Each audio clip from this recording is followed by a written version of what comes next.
mengetahuinya. Nah, sejauh ini yang teman-teman dapati dalam buku satu sepanjang pertemuan sebelum-sebelumnya, yang paling menonjol kira-kira apa?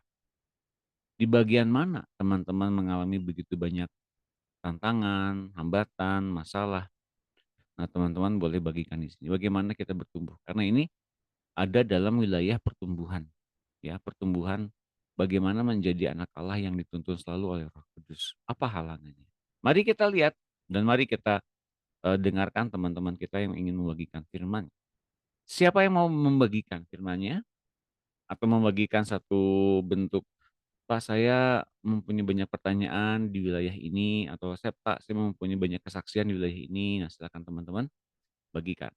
Ada yang mau membagikan sesuatu kah tentang bagaimana bertumbuh dalam, dan ke arah Kristus? Silakan.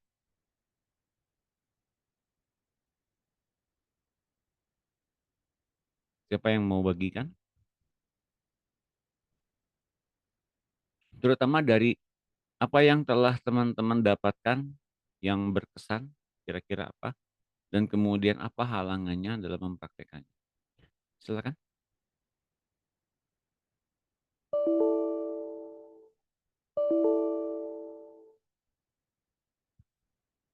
Ibu Marta mungkin ada yang sesuatu yang Ibu dapatkan di minggu yang lampau yang masih berkesan hingga hari ini, dan adakah kemudian waktu untuk mempraktikkannya, untuk mempraktikkannya kemudian tiba-tiba mengalami hambatan tertentu? Silakan.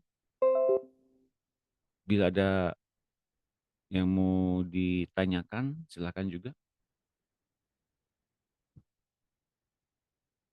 Ada? Ya Pak, Ya, silakan. saya tadinya kan kerekam ya, gimana? Tadi saya mau jawab antara nanya Pak Dudi dan Pak Gideon. Mmm, Tapi itu loh Pak, tentang bahasa roh. mmm, ya, Ya kalau kalau dari perkembangan eh, perjalanan iman saya sih ada ya luar biasa lah, bersyukur banget makanya saya bertumbuh sekali di sini, terutama di FFG. Nah, pernah waktu kemarin seminggu lalu kayaknya atau 2 minggu lalu mhm, itu kan katanya kan kejarlah itu kan kasih ke apa kejarlah gitu ya Pak ya apa eh kasih karunia ya atau apa. kejarlah karunia utama.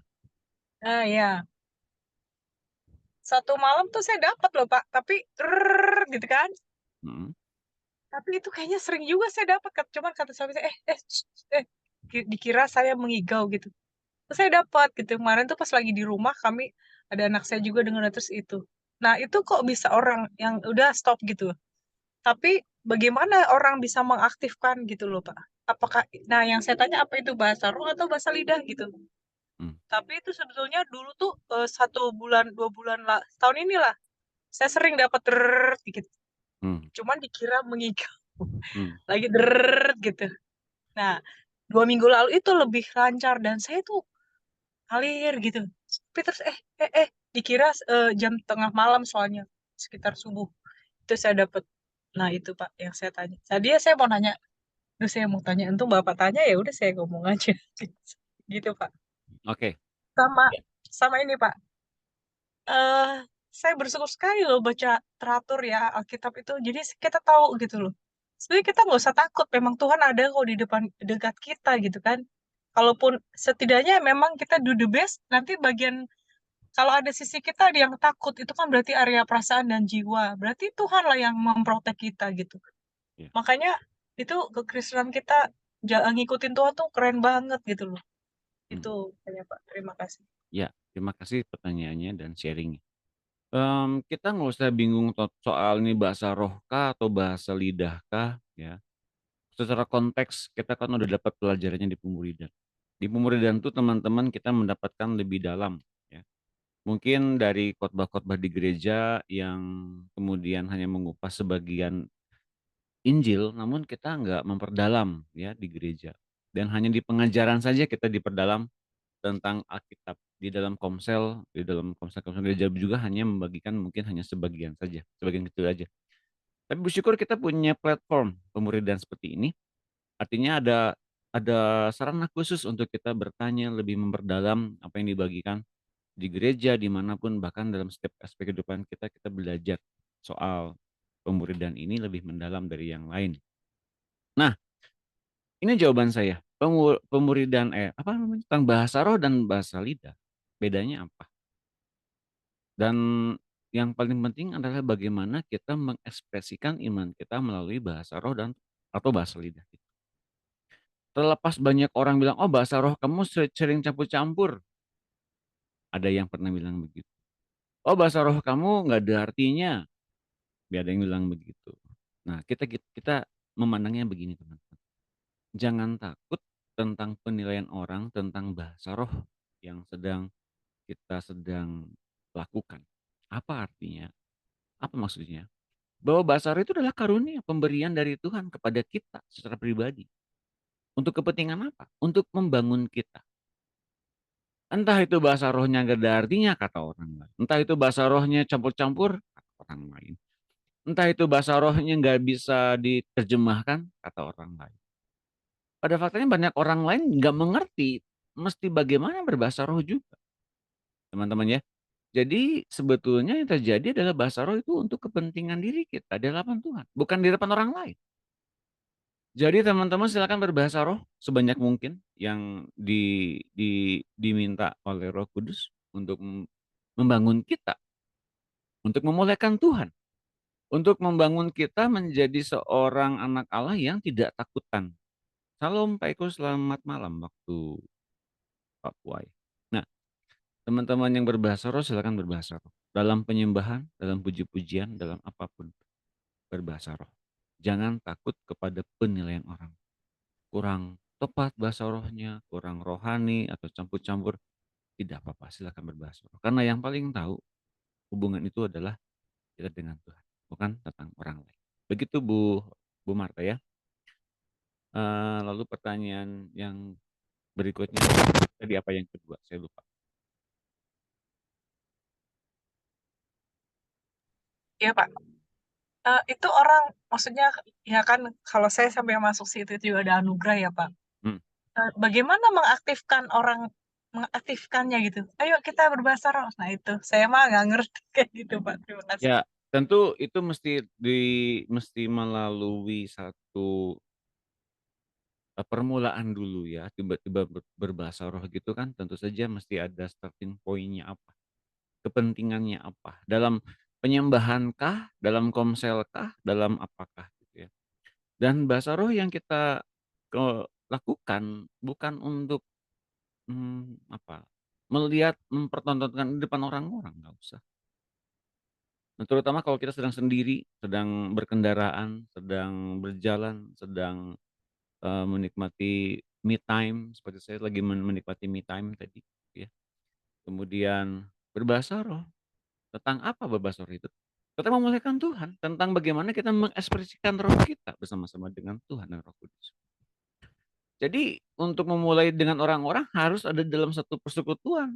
Kalau misalnya dengan orang-orang yang dalam bersekutu dengan Tuhan, ya silakan berbahasa roh. Tapi hanya untuk tiba-tiba kita lagi ngopi, ngumpul-ngumpul, yuk kita berbahasa roh, ya rasanya gitu ya teman-teman. Mesti dilihat dulu konteksnya ini apa gitu. Dalam peribadatan atau beribadah terutama ya itu akan dilakukan. Itu Bang, mudah-mudahan jelas. Ya Pak, waktu itu kan lagi tidur Pak. Brrrr, gitu. Nah kalau lagi dalam keadaan itunya, maksudnya kalau orang itu gimana itu? Jadi dia kan kita bahasanya gitu. Nah, cuman saya pikir ini kok gini, dia sering tuh. Nah, baru kemarin tuh agak lama. Memang benar Roh Kudus itu tertib ya. Susut, diam, diam, diam, tidur, tidur, tidur, tidur. Dikira mengigau, jadi stop. Ya udah saya stop gitu. Hmm. Cuman maksudnya memang bahasanya cuman bingung saya juga. Bagaimana memulainya gitu, Pak. Terima kasih. Memulainya dalam dalam artian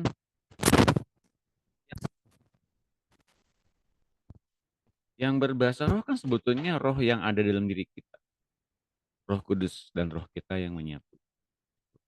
Jadi memulainya kapan? Ya tergantung pimpinan Roh Kudus.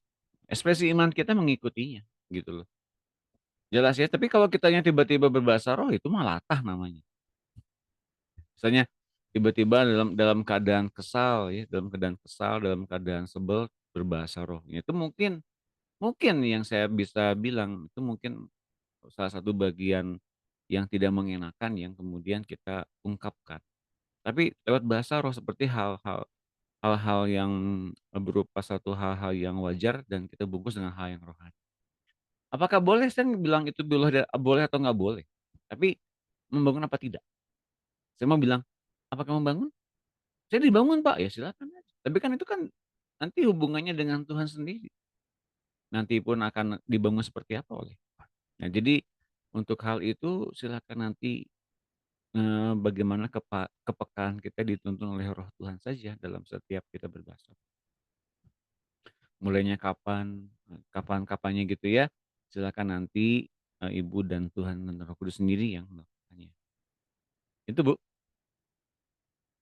Oh iya Pak, ya terima kasih. Sekarang saya jadi jelas ngerti. Oke Pak, ya terima kasih Pak.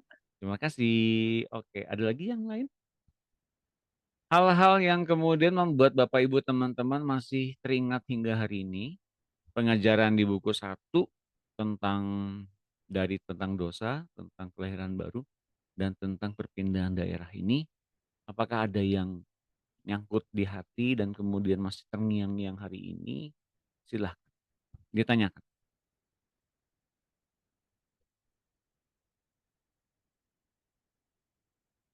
Mungkin dari Bu Dina?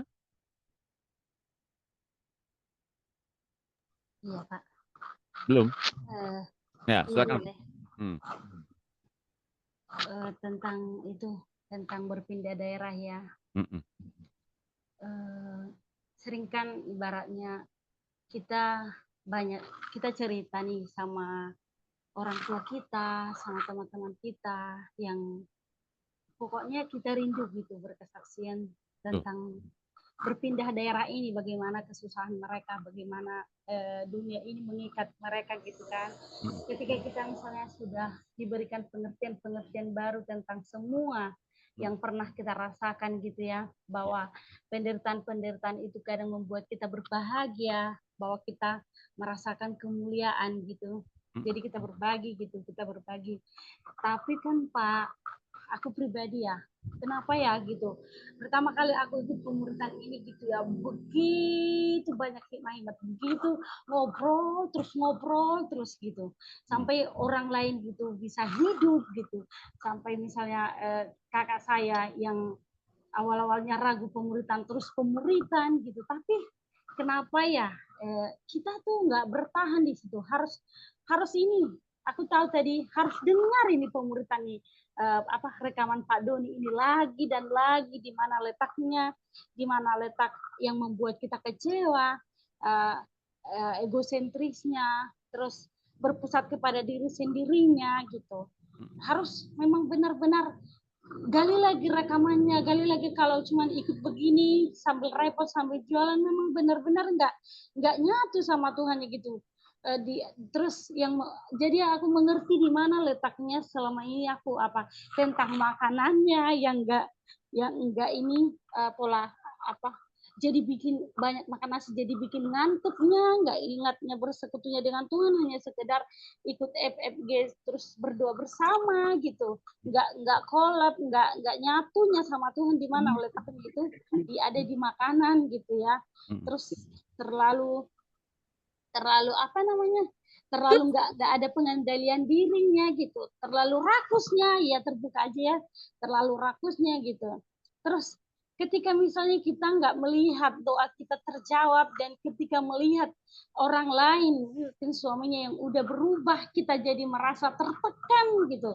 Kenapa aku udah melakukan ini, udah sampai menundukkan diri sebagai istri, dan banyak perubahan-perubahan yang mungkin aku rasakan, tapi kenapa ini belum berbuah, terus kita kecewa di situnya. Baru aku ulang lagi rekaman dari Bapak, oh aku tuh berpusat kepada diriku sendiri, mhm, ada sesuatu hal yang buat aku begini, kenapa kenapa mungkin sampai saat ini belum berubah itu. aku ingin dari usahaku gitu, nggak dari usaha Tuhan sendiri.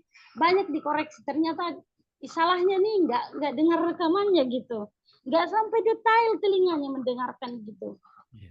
Ya itu aja sih Pak. Ya terima kasih untuk semua dari Bapak Doni ini, banyak hal-hal yang baru dibukakan hati kita, yang dibentuk gitu ya. Nggak cuma sebuah pengetahuan, tapi dari dalamnya itu dibuang semua muatan-muatan itu yang merusak gitu ya, yang nggak membuat kita bahkan jadi kembali lagi bersuka cita untuk semua koreksi-koreksi dari Tuhan, penderitaan-penderitaan yang Tuhan yang Tuhan biarkan ya, atau bukan Tuhan yang buat gitu, tapi Tuhan biarkan kita alami gitu, untuk membuang sampah-sampah itu lagi. Banyak hal yang mungkin udah kita bilang aku udah rohani, padahal masih banyak lagi yang dibuang dari diri kita gitu ya.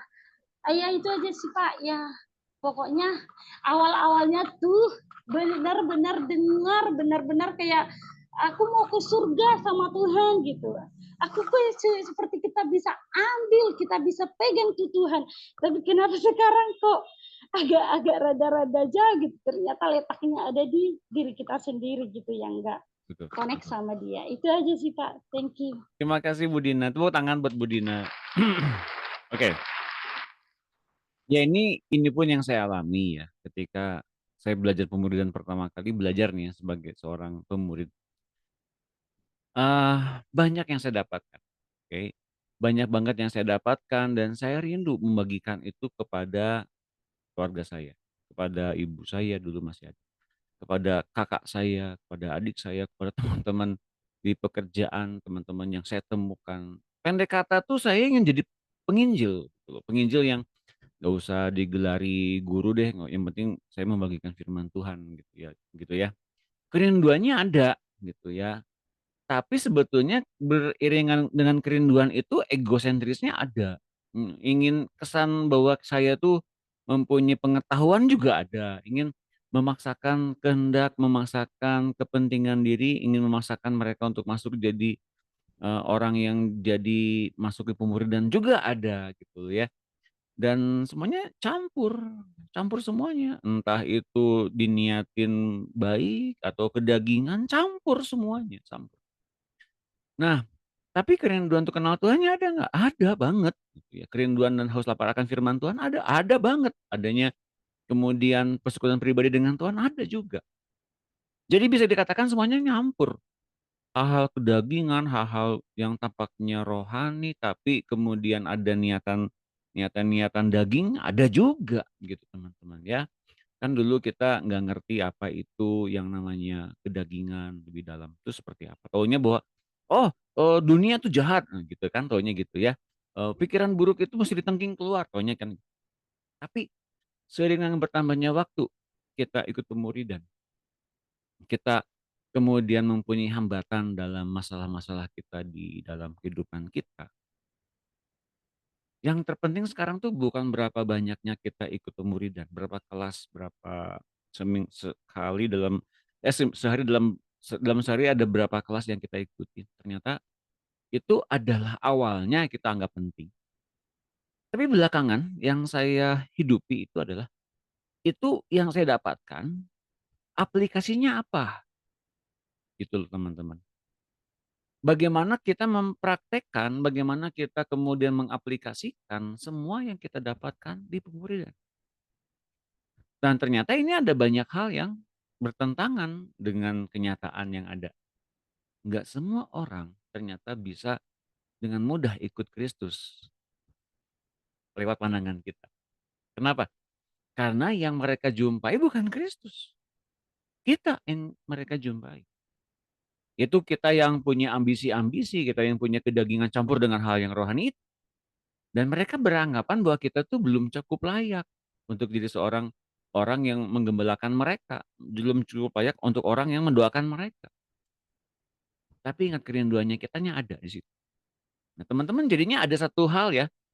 Bagaimana kita mengimpartasikan kasih Tuhan kepada mereka. Sementara kita sendiri mempunyai hambatan di situ dengan orang itu, dengan orang-orang itu. Nah, ternyata teman-teman ini kuncinya. Ya, yang tadi Bu Dina berikan pada kita, informasi yang diberikannya pada kita bahwa kita tuh masih punya egosentris, kepentingan diri. Kita bahkan kemudian, itu membungkusnya dengan hal-hal yang rohani, tanpa kita ketahui, tanpa kita sadar. Karena itu, selain kita rajin pemuridan, rajin persekutuan dengan Tuhan, chatting, doa, fellowship, stalking, kalau kata Bu Nana ya. Tapi dalam semuanya itu, sudahkah kita diubahkan Tuhan? Nah ini nih, sudahkah kita diubahkan Tuhan serupa dengan Kristus? Ya, serupa dengan Kristus artinya apa? Apa yang Allah Bapa punya, apa yang Allah Bapa nyatakan, Kristus melakukannya. Dan Kristus menerima siapapun, gitu loh teman-teman. Sedangkan kita mungkin tidak menerima apapun. Misalnya gini, kita nggak bisa nerima perbedaan. Secara prinsip kita tuh ingin didengarkan. Kalau kita udah punya pengetahuan yang cukup, kita ingin mendapatkan satu persetujuan dari orang itu, benar nggak? Benar. Oh terima kasih Tuhan, kau melembutkan mereka. Padahal sebetulnya yang terjadi adalah kita maksain agar mereka bisa menerima apa yang kita ungkapkan dan yang kita ajar. Nah di sini memang butuh adanya tuntunan Roh Kudus. Ke arah mana? Ke arah perubahan ke arah Kristus. Kayak lagi kalau hanya nimbun-nimbun pengetahuan, nimbun-nimbun begitu banyak katakanlah kita mempunyai keahlian-keahlian, tapi tanpa tuntunan Roh Kudus secara jelas, dengan cara penanggalan-penanggalan egosentris yang semakin banyak ditanggalkan, yang semakin manifestasinya keluar lewat apapun yang kita hadapi di dalam dunia ini. Kalau itu terjadi dengan banyaknya manifestasi-manifestasi dan keluar dan kemudian ditanggalkan oleh Roh Kudus, maka yang terjadi adalah kita semakin serupa dengan Kristus. Tentu saja yang terjadi adalah kita semakin mengerti apa yang sedang Tuhan ingin lakukan dan Ia rindukan. Daripada kita secara instan ingin ngomongin kepada banyak orang tentang Injil. Karena Injil yang paling indah adalah Injil yang mengubahkan kita lebih dulu. Baru kita yang diubahkan mengimpartasikan kasih yang mengubah kita. Injil yang mengubah kita kepada orang lain. Karena yang terjadi adalah Kristusnya yang hidup yang ngubahin mereka, bukan kita yang mengubahkan mereka. Tepuk tangan semuanya. Jelas teman-teman bedanya ya? Jelas ya Bu Dina ya? Begitukah kira-kira Bu Dina? Iya Pak, Tergambarkan. ya. Benar. Ya itu yang saya alami juga teman-teman sejak ikut pemuridan tahun 2007 ya. Wah, ternyata banyak hal yang kemudian masih ngeganjel. Kenapa? Karena kitanya sendiri ingin ingin dianggap sebagai orang yang banyak tahu. Ngajarin orang-orang yang belum banyak mengerti tentang firman Tuhan. Nih, so aku ajarin gitu, kayak gitu. Apakah baik? Baik. Mulanya baik. Ada kerinduan, tapi masih bercampur baur dengan hal-hal yang berupa kesombongan, kedagingan, dan akhirnya kalau orangnya nggak mau dipimpin oleh kebenaran yang kita ajarkan, nah kita bilang tuh mereka orang-orang sebagai orang-orang yang tidak mau ikut Tuhan, orang-orang padahal mereka sedang memandang kepada kita, kita yang kemudian dipandangnya sebagai orang yang, ih kok aneh orangnya ya, ih aneh orangnya serba nggak boleh, serba barang tumpas, serba haram, serba najis, serba oh banyak kutuk-kutuknya gitu ya, wah banyak serba nggak bolehnya. Nah teman-teman kalau banyak orang bilang begitu tentang ikut Kristen kok banyak yang nggak bolehnya. Ikut Kristen kok serba najis, serba dosa, serba hukum Taurat. Mending mending ikut Komsel deh, kita diterima oleh banyak orang dan mereka banyak mendoakan kita. Nah teman-teman artinya kita itu sedang mengarah kepada yang akhirnya kita jadi ahli Taurat atau orang Farisi. Gitu teman-teman. Untung ketemu di pemuridannya. Dan saya pun belajar dari apa yang kemudian kita hidupi di pemuridan, kita bisa mengerti, oh duh ternyata ya selama ini kalau saya belum diubahkan Tuhan, ya saya meluncur jadinya ahli Taurat atau orang Farisi. Jujur saya mau bilang begitu. Gitu teman-teman. Terjawab ya. Nah, ada yang terhubung, ada yang berhubungan atau yang ada yang klik nggak dengan apa yang saya bilang barusan? sebagai teman-teman yang sudah diubahkan Tuhan pun mungkin teman-teman pernah pengalaman yang sama, yang mungkin mirip dengan apa yang saya alami. Yang mirip dengan apa yang saya alami silahkan bagikan. Saya beri waktu kepada Ibu Yohana. Tepuk tangan, Bu Yohana. Apakah bisa membagikan sesuatu? Oke, tepuk tangan.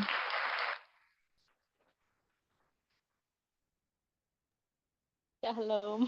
Halo, silakan bagikan. Saya sudah menduga Bapak pasti akan nyebut nama saya. Lu kok beneran? Silakan Bu. Ya, apa ya? Kalau saya ini dalam kondisi yang tidak tahu, sedang menelusuri sesuatu, tapi cuma paham bahwa ada di fase lain yang baru yang sedang kerjakan gitu. Cuman dan itu dimulai dari sebelum ikut leadership ya, sampai hari ini kok terus ke arah yang saya semakin tidak mengerti gitu. Tapi ada hal-hal yang kadang ketika Bapak sampaikan itu, ya ini bagian ini, ini bagian ini. Gitu. Hanya cuman saya belum bisa menyimpulkan pasal-pasalnya gitu seperti biasa gitu kan untuk disusun gitu. Cuman yang jelas ketika sebelum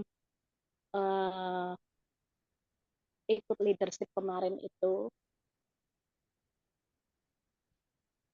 tadinya masih kondisi yang aman gitu, dalam kondisi aman maksudnya doa saya baik-baik saja, ketika saya shopping baik-baik saja gitu kan, nggak ada sesuatu yang sepertinya itu bermasalah gitu dengan diri saya dan Tuhan gitu. Sampai kemudian saya mendapatkan satu penglihatan tentang gulungan kitab gitu. Sampai hari ini saya masih belum ngerti itu artinya apa gitu. Kadang pengen tanya Bapak sih itu artinya apa ya gulungan kitab, tapi enggak deh, nanti dulu. Sampai saya menemukan sendiri Tuhan mau ngomong apa gitu, nanti konfirmnya apa gitu. Lalu kemudian tiba-tiba itu sebelum leadership ya Pak, Tuhan itu bicara satu kalimat yang bikin saya sedikit ini kehendaknya mungkin ya gitu. Dia cuma bilang begini, aku mau jadikan kamu ibu dari banyak anak. Udah gitu aja. Dan saya, kok ibu dari banyak anak ya? Selama ini memang ada beberapa anak-anak yang saya layani dan kemudian masih ada sih berlanjut gitu kan untuk konseling dan sebagainya, atau kadang cuma sekedar say hello gitu, tapi tetap ada beberapa hal. Cuman saya nggak ngerti dengan kalimat itulah. Saya pikir ya sudahlah, nanti kalau Tuhan mau bicara lebih lagi pasti akan ada waktunya gitu. Hingga kemudian ikut leadership itu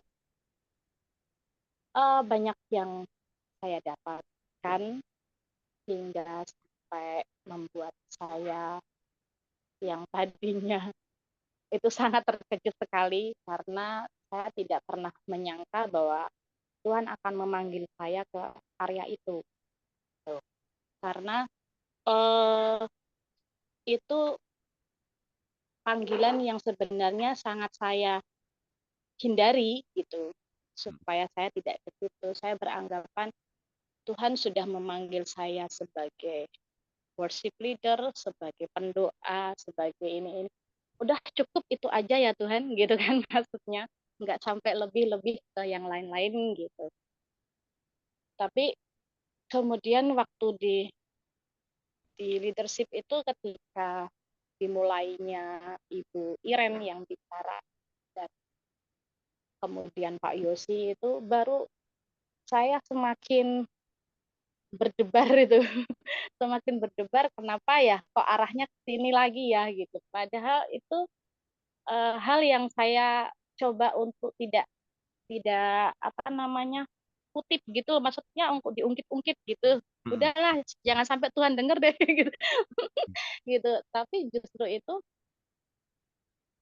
itu dibukain tentang panggilan yang seharusnya gimana sih hatinya untuk bangsa Indonesia ini dan sebagainya gitu.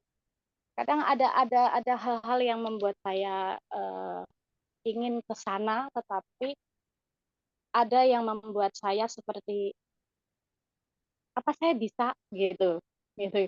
Jadi itu yang membuat saya kadang tertahan di situ gitu. Apa saya bisa, apa saya mampu gitu.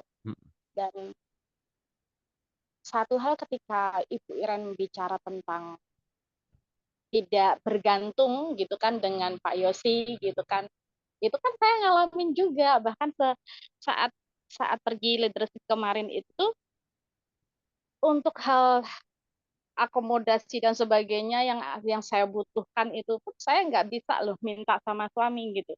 Suami saya sampai gini, kalau Tuhan yang utus pasti dia yang akan sediain, jangan minta papi ya gitu. Jadi, sudah begitu tuh gitu. Jadi saya sampai gini, Tuhan kalau memang iya, kalau memang harus datang berarti saya harus kerjakan dengan iman saya gitu kan.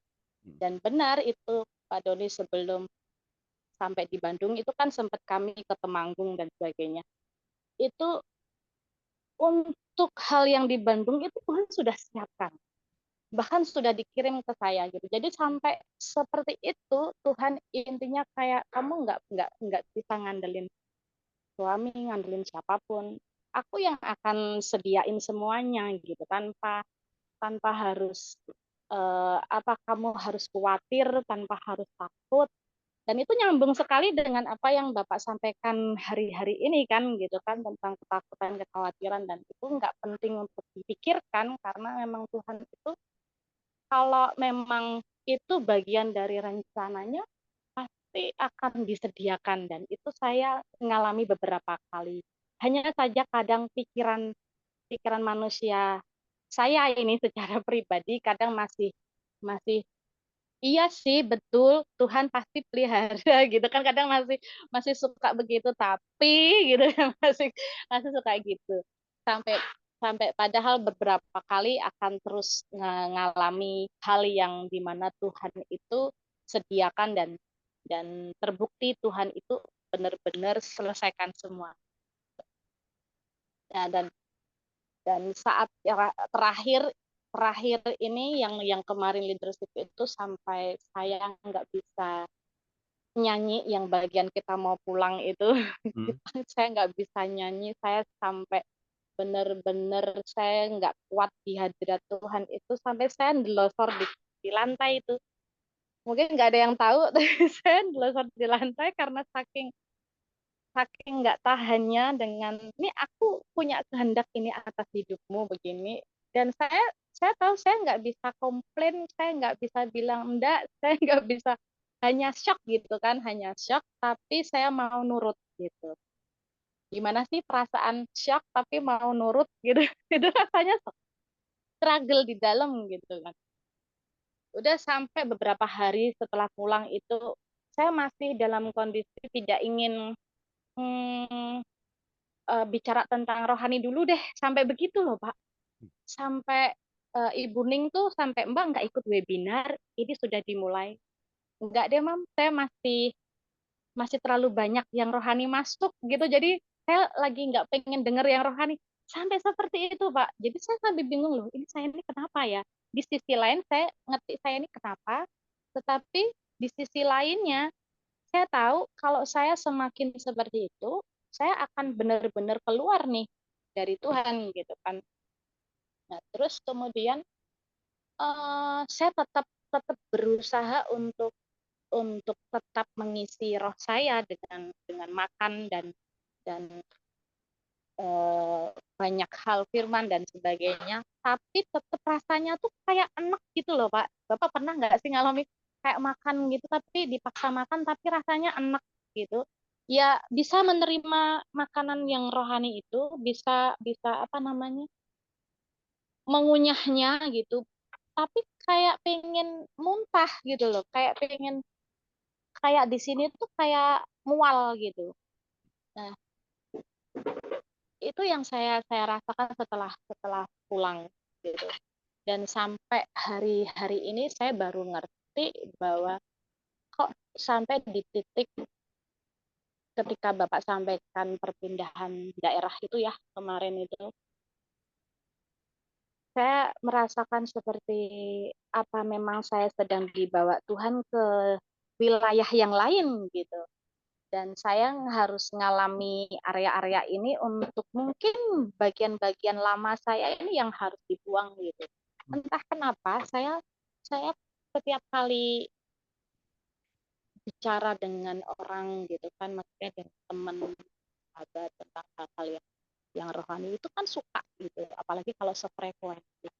Ini tiba-tiba saya bisa, orang-orang yang biasanya sefrekuensi dengan saya jadi kayak nggak pengen ngobrol tuh dengan mereka. Jadi kayak kayak apa ya? Kayak pengen sendiri gitu. Tapi saya nggak ngerti apakah ini karena memang saya sedang sabatikal yang seperti yang Bapak kemarin sampaikan itu kan, atau karena memang kondisi hati saya yang tadinya memang sulit menerima apa yang Tuhan mau, tetapi kemudian saya kayak terpaksa aja, ya Tuhan ikut gitu. Saya juga sedang menelusuri diri saya sendiri ini.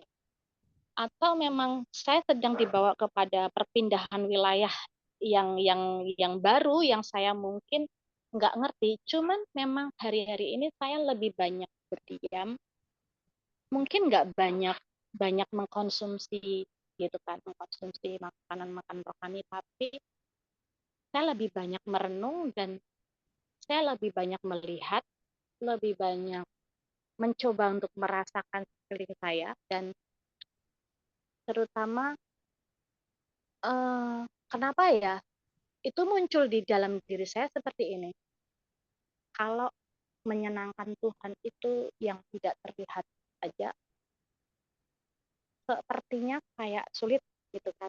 Jangankan Tuhan yang nggak terlihat dengan suami, dengan gitu. Kadang kita nggak bisa paham apa sih yang menjadi hatinya mereka kalau mereka nggak share, mereka nggak cerita masalah mereka, mereka nggak ngomong apa yang ada di hati mereka kayak gitu kan.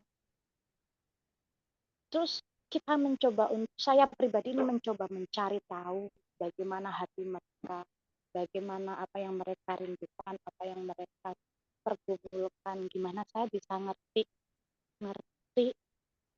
isi hati mereka ya, sedangkan kalau mereka nggak pernah cerita saya nggak akan ngerti. Tiba-tiba saya bisa berpikir seperti itu, gimana caranya menyenangkan yang terlihat saja sulit, gimana nyenengin Tuhan yang nggak terlihat gitu.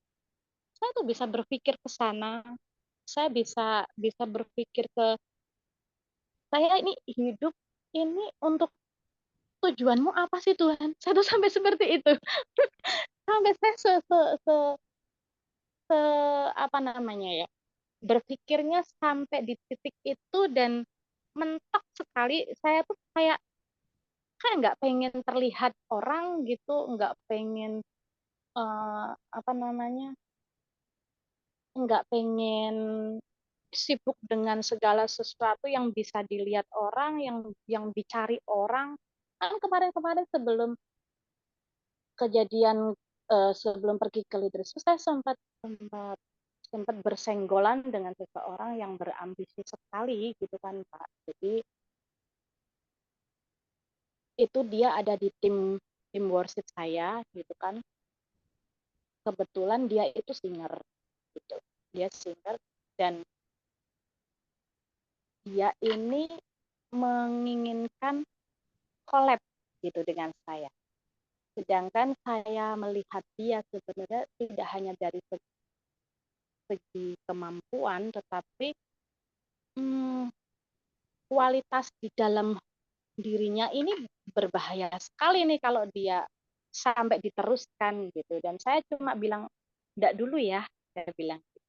Bukan berarti saya tidak mau collab dengan dia, tapi saya bilang, enggak dulu ya. Tapi ini anak bisa marah gitu kan, bisa marah gitu. Terus kemudian sampai waktu pelayanan itu hampir sekali mengambil sukacita saya gitu kan. mengambil damai sejahtera saya. Tapi di titik itu justru saya begini, Tuhan aku nggak mau bertempur di area-area ini lagi kayak gitu kan.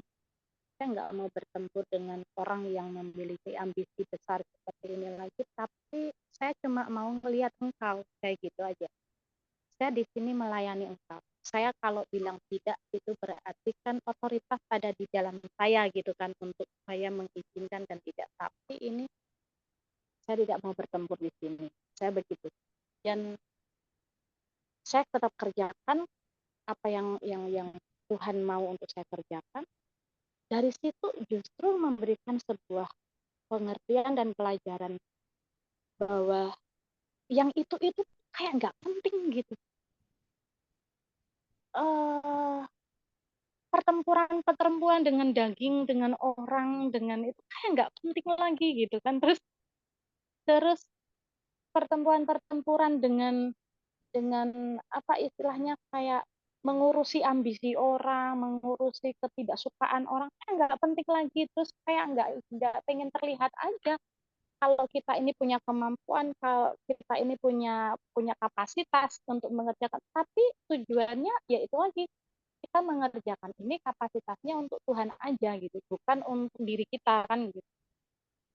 Bisa seperti itu, Pak. Jadi saya tidak tahu apakah itu justru pemahaman yang lebih dewasa yang Tuhan kasih ke saya. Tapi itu sangat enak banget saya rasakan dan kayak di dalam saya itu malah lebih damai dan lebih bahagia ya. Maksudnya dalam artian karena saya mulai memiliki pemikiran-pemikiran yang bukan lagi di area-area yang diinginkan orang gitu. Kan orang-orang banyak sekali menginginkan pengen jadi ini, pengen begini, pengen mengejar ini, bahkan sampai bikin sesuatu supaya bisa dilihat orang. Saya malah nggak pengen itu. Saya sampai gini, kok saya jadi begini ya Tuhan. Saya sampai begini, kok saya jadi begini ya. Ini lebih baik apa enggak? Tapi saya rasakan lebih enteng gitu. Dan ketika ada orang yang mau mencoba untuk bersenggolan dengan saya di wilayah tertentu, saya langsung mundur. Ya udahlah, nggak usah dipikirin, nggak usah diambil hati, nggak usah diambil begini. Bisa begitu. Saya sendiri juga bingung loh kok bisa begitu.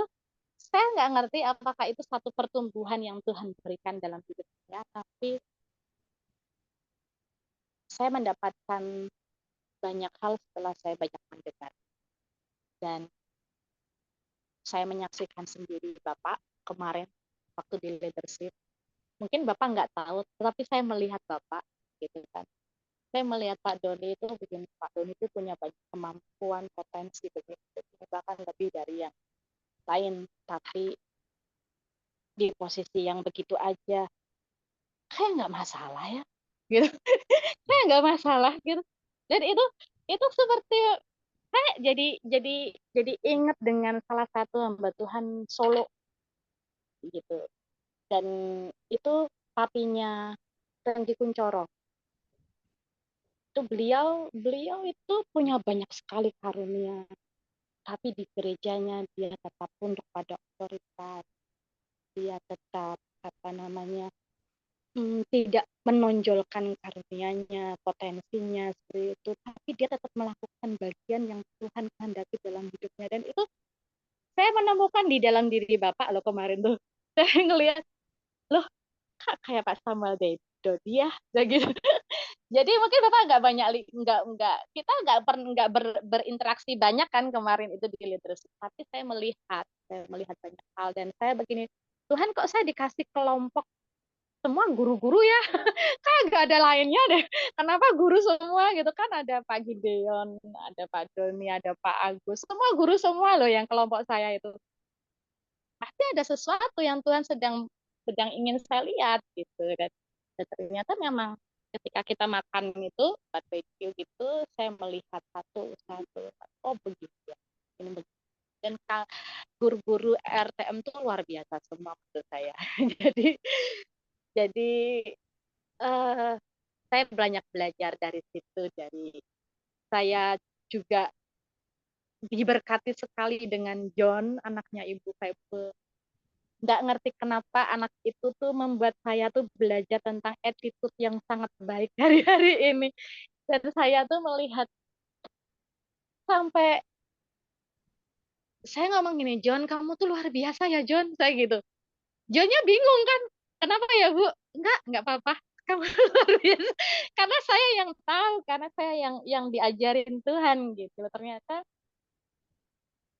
kita mungkin punya banyak sekali potensi, kita punya banyak sekali karunia itu, tapi kalau attitude kita itu enggak kayak gitu, enggak kayak Yesus, kayaknya percuma deh gitu. Itu yang saya terima gitu, itu yang saya dapat gitu. Jadi bikin saya terharu gitu kan Pak. Ini saya cerita begini hampir mau nangis loh, karena memang banyak yang saya dapat sebenarnya di leadership. Mungkin karena waktunya terbatas, bisa untuk yang lain. Jadi ini aja dulu yang saya ingin berkata, karena saya memang sangat diberkati banyak hal, entah itu leadership ataupun juga pemuritan Bapak dan guru-guru yang lain. Jadi memang luar biasa, Tuhan Yesus yang mempermuliakan. Itu aja Pak Doni. Terima kasih. Terima kasih kesaksiannya dan firman yang memberkati kita semua. Tepuk tangan buat Ibu Yohana. Oke. Saya mau bagikan satu ayat dalam Alkitab cerita tentang Gideon. Enggak nyangkut dengan Gideon, Pak Gideon. Enggak. Ini cerita tentang Gideon ya. Pure cerita tentang Gideon. Ayatnya begini di dalam Hakim-Hakim 6. Hakim-Hakim 6.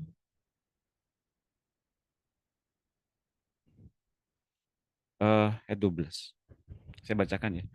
Malaikat Tuhan menampakkan diri kepadanya dan berfirman kepadanya demikian, Tuhan menyertai engkau ya pahlawan yang gagah berani. Jawab Gideon kepadanya, ah Tuanku, jika Tuhan menyertai kami, mengapa semuanya ini menimpa kami? Di manakah segala perbuatan-perbuatannya yang ajaib? Yang diceritakan oleh nenek moyang kami kepada kami. Ketika mereka berkata, bukankah Tuhan telah menuntun kita keluar dari Mesir? Tetapi sekarang, mana tadi? Tuhan membuang kami. Dan,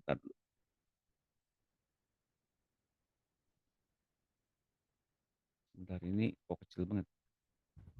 Tapi sekarang Tuhan membuang kami dan menyerahkan kami ke dalam cengkeraman orang Midian. Lalu berpalinglah Tuhan kepadanya dan berfirman, pergilah dengan kekuatanmu ini dan selamatkanlah orang Israel dari cengkeraman orang Midian. Bukankah aku mengutus engkau? Di hari Tuhan mengutus kita, di hari Tuhan menyapa kita, di hari Tuhan memulihkan kita. Di hari Tuhan sedang bicara sama kita untuk memberikan pengutusan, ya. Banyak dari kita yang mungkin, siapa sih aku ini? Aku punya kemampuan apa sih? Gitu ya. Kok Tuhan ngomong begitu sih? Yang benar Tuhan, gitu ya. Di hari kita mendapatkan lawatan Tuhan, ya, kita masih percaya kalau Dia yang memerintahkan kepada kita, Dia yang mengutus, Dia pula yang akan mengequip, melengkapi, menyempurnakan dan tetap menyertai kita sampai melaksanakan kehendak. Jadi Tuhan tuh nggak ngutus kemudian nggak tinggalin kita untuk kemudian kita kerja sendiri, nggak. Tuhan nyertai kita. Tapi jawabnya kepadanya 15, Tuhanku, dengan apakah akan kuselamatkan orang Israel? Jadi Gideon berpikir tentang dia, dan dia saja. Dirinya, dan dirinya saja. Melihat kemampuannya yang kemudian memang terbatas, kita semua terbatas bukan? Kita justru melihat, aduh kayaknya salah orang nih Tuhan. Katanya gini, ketahuilah, kaumku adalah yang paling kecil di antara suku manusia dan aku pun seorang yang paling muda di antara kaum keluarga. Berfirmanlah Tuhan kepadanya. Tetapi akulah yang menyertai engkau, sebab itu engkau akan memukul kalah orang Midian itu sampai habis. Masih belum percaya juga nih Gideon. Maka jawabnya kepadanya, jika sekiranya aku mendapat kasih karunia di matamu, maka berikanlah kepadaku tanda bahwa engkau sendirilah yang berfirman kepadaku, dia minta tanda dan Tuhan jawab, janganlah kiranya pergi dari sini sampai aku datang kepadamu, membawa persembahanku dan meletakkannya di hadapanmu. Firman-Nya, aku akan tinggal sampai engkau kembali. Tuhan nungguin Gideon meminta tanda, meminta syarat bahwa Tuhan yang benar, Tuhan yang ngutus dia, Tuhan yang memberikan kekuatan kepada dia, ini Tuhan yang adalah Tuhan yang asli. Tuhan yang kemudian benar-benar memberikan kepadanya petunjuk yang jelas. Lalu lihat ini, masuklah Gideon ke dalam. Lalu mengolah seekor anak kambing dan roti yang tidak beragi, dari seeva tepung, ditaruhnya daging itu ke dalam bakul, dan kuahnya ke dalam periuk. Dibawanya itu kepadanya, ke bawah pohon terbantin, lalu disuguhkannya. Berfirmanlah malaikat Allah kepadanya, ambillah daging dan roti yang tidak beragi itu. Letakkanlah ke atas batu ini dan curahkan kuahnya. Maka diperbuatnya demikian. Dan malaikat Tuhan mengulurkan tongkat yang ada di tangannya. Dengan ujungnya disinggungnya daging dan roti itu. Maka timbullah api dari batu itu dan memakan habis daging dan roti itu. Kemudian hilanglah malaikat Tuhan dari pandangannya. Maka taulah Gideon bahwa itulah malaikat Tuhan. Lalu katanya, celakalah aku Tuhanku Allah. Sebab memang telah kulihat malaikat Tuhan dengan berhadapanmu. Tapi berfirmanlah Tuhan kepadanya, selamatlah engkau, jangan takut, engkau tidak akan mati. Teman-teman dapat cerita apa di situ? Dapat apa dari cerita itu yang kita dengar? Bahwa kita seringkali melihat diri kita ketika Tuhan utus kita seringkali melihat, aku tuh bisa apa? Siapakah aku ini? Gitu ya. Dan kita seringkali minta tanda sama Tuhan. Kalau engkau itu memang Tuhan, berikan aku tanda. Dan Gideon minta agar malaikat Tuhan jangan pergi dulu, sambil dia nyiapin tanda bahwa itu benar memang Tuhan yang menyuruh.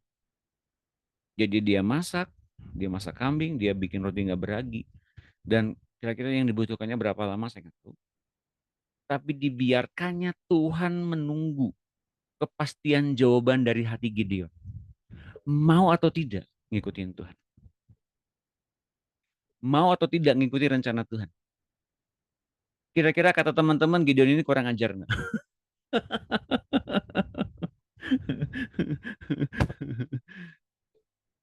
Teman-teman, Tuhan tuh dibiarin nunggu loh. Kepastiannya gimana, kitanya sampai siap betul. Tunggu sampai saya siap betul ya Tuhan. Nanti aku kalau sudah siap, silahkan Tuhan, kau utus kembali aku. Kita nyiapin hati, nyiapin tenaga, nyiapin segala sesuatu. Karena kita tuh punya hal yang kita bisa kontrol semuanya. Kita bisa membuat diri kita nyaman dan aman dalam semuanya itu. Hingga kita perlu waktu untuk itu semua. Dan Tuhan nunggu kita untuk hal-hal itu. Kira-kira kalau kita jadi suruh orang yang nungguin, kita jadi orang yang nungguin orang untuk kita mau rekrut dia sebagai seorang yang berguna bagi pelayanan kita. Kitanya suruh nunggu kira-kira gimana, teman-teman? Nah, kalau kata Pak Jeff kalau lagi dalam seorang rekruter nih Pak Jeff ya misalnya.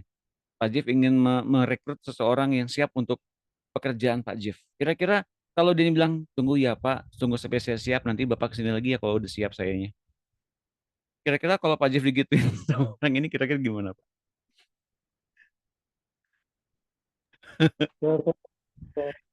Ya, Saya tunggu aja. tunggu aja ya. Wah, luar biasa. Tepuk tangan. Tapi kan seringkali kita ingin nyari orang yang lebih siap. Nyari orang yang lebih tangkas, yang lebih sigap ya. Karena kita mungkin gak banyak cukup waktu. Di hari-hari ini teman-teman saya ketemu dengan orang-orang, janjian dengan orang-orang.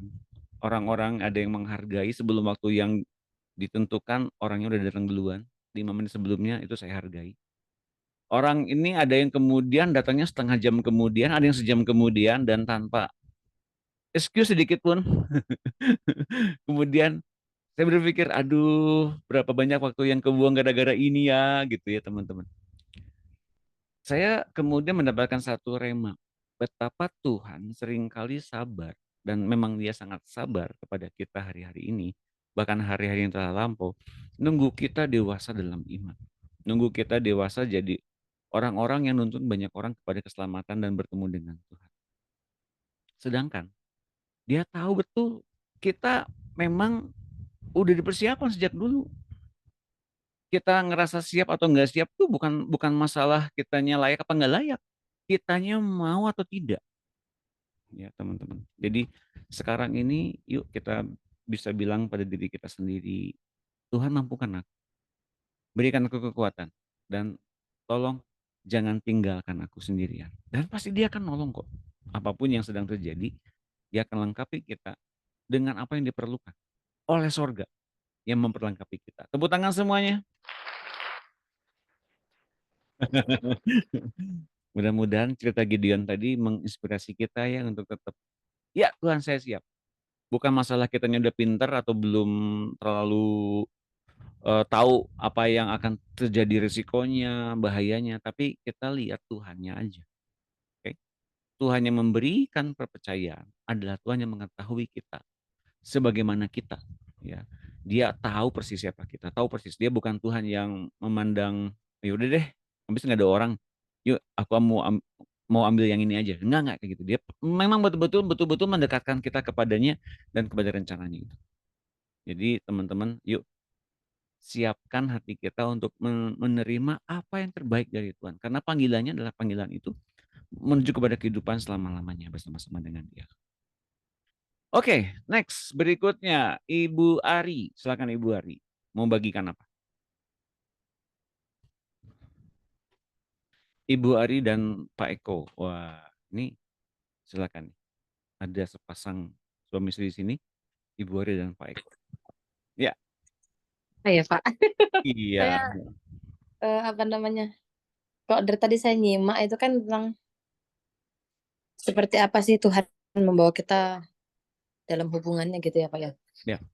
Apa namanya? Yang saya rasakan itu adalah gini apa jadi seperti apa ya? Jadi kayak yang disaksikan Ibu Dina sih, lebih ke yang apa namanya proses perubahan yang saya alami dalam diri saya sendiri gitu. Yep. Apa namanya? Jadi saya melihat bahwa kayak dulu saya orangnya tidak penyabar, tidak kayak gitu. Tapi saya tidak sadar akan hal itu gitu kan. Maksudnya saya sadar, saya ngerasa bahwa diri saya, oh saya sudah baik kok, saya sudah sabar, saya tidak pernah pemarah. Tapi ternyata setelah saya menikah, setelah saya punya anak, Tuhan kasih lihat saya bahwa kamu tidak seperti itu, kamu tuh pemarah gitu loh. Maksudnya kamu tuh adalah orang yang keras gitu. Dan ya dibilang cengeng lah ya, keras tapi apa namanya cengeng lah gitu loh misalnya. Terus habis itu, tapi semakin saya mulai mengenal siapa Tuhan, makin besar kerinduan saya gitu untuk kayak mengenal sama saya kayak Ibu Dina gitu kan tadi. Saya tuh pingin banget gitu, saya pinginnya tuh cuman gimana caranya saya tuh bisa ketemu sama Tuhan gitu kan. Nah, apa namanya, dengan ego saya gimana sih, sampai saya setiap saya doa, saya bilang, "Tuhan, kenapa saya nggak bisa lihat Engkau? Kenapa saya orang-orang tuh bisa kayak bisa ngelihat Engkau," gitu kan. Maksudnya kayak bisa berjumpa gitu kan, ada yang dilawat secara kayak luar biasa, dia bisa ngelihat Tuhan di depan matanya gitu kan. Padahal dia belum padahal dia juga berdosa gitu kan. Nah, saya juga ingin seperti itu gitu. Saya selalu di dalam setiap doa saya, selalu saya dulu itu setiap, saya doa saat teduh sendiri gitu, saya sampai nangis, saya bilang, "Tuhan, saya tuh maunya Engkau gitu, saya tuh maunya apa, nggak ada di dunia ini saya mau selain maksudnya berjumpa sama Engkau," gitu. Dan itu selalu yang membuat saya tuh kayak memaksakan semua orang untuk kayak, "Ayolah," kayak mau sesuai dengan maunya saya gitu kan, gitu. Dan sampai pada titik yang saya dengar, apa, kayak Pak Doni bilang kayak bahwa kayak pasangan gitu kan yang tentang itu, yang tahun lalu yang masih buku apa ya itu, itu kan kemarin belum penutupan gitu kan.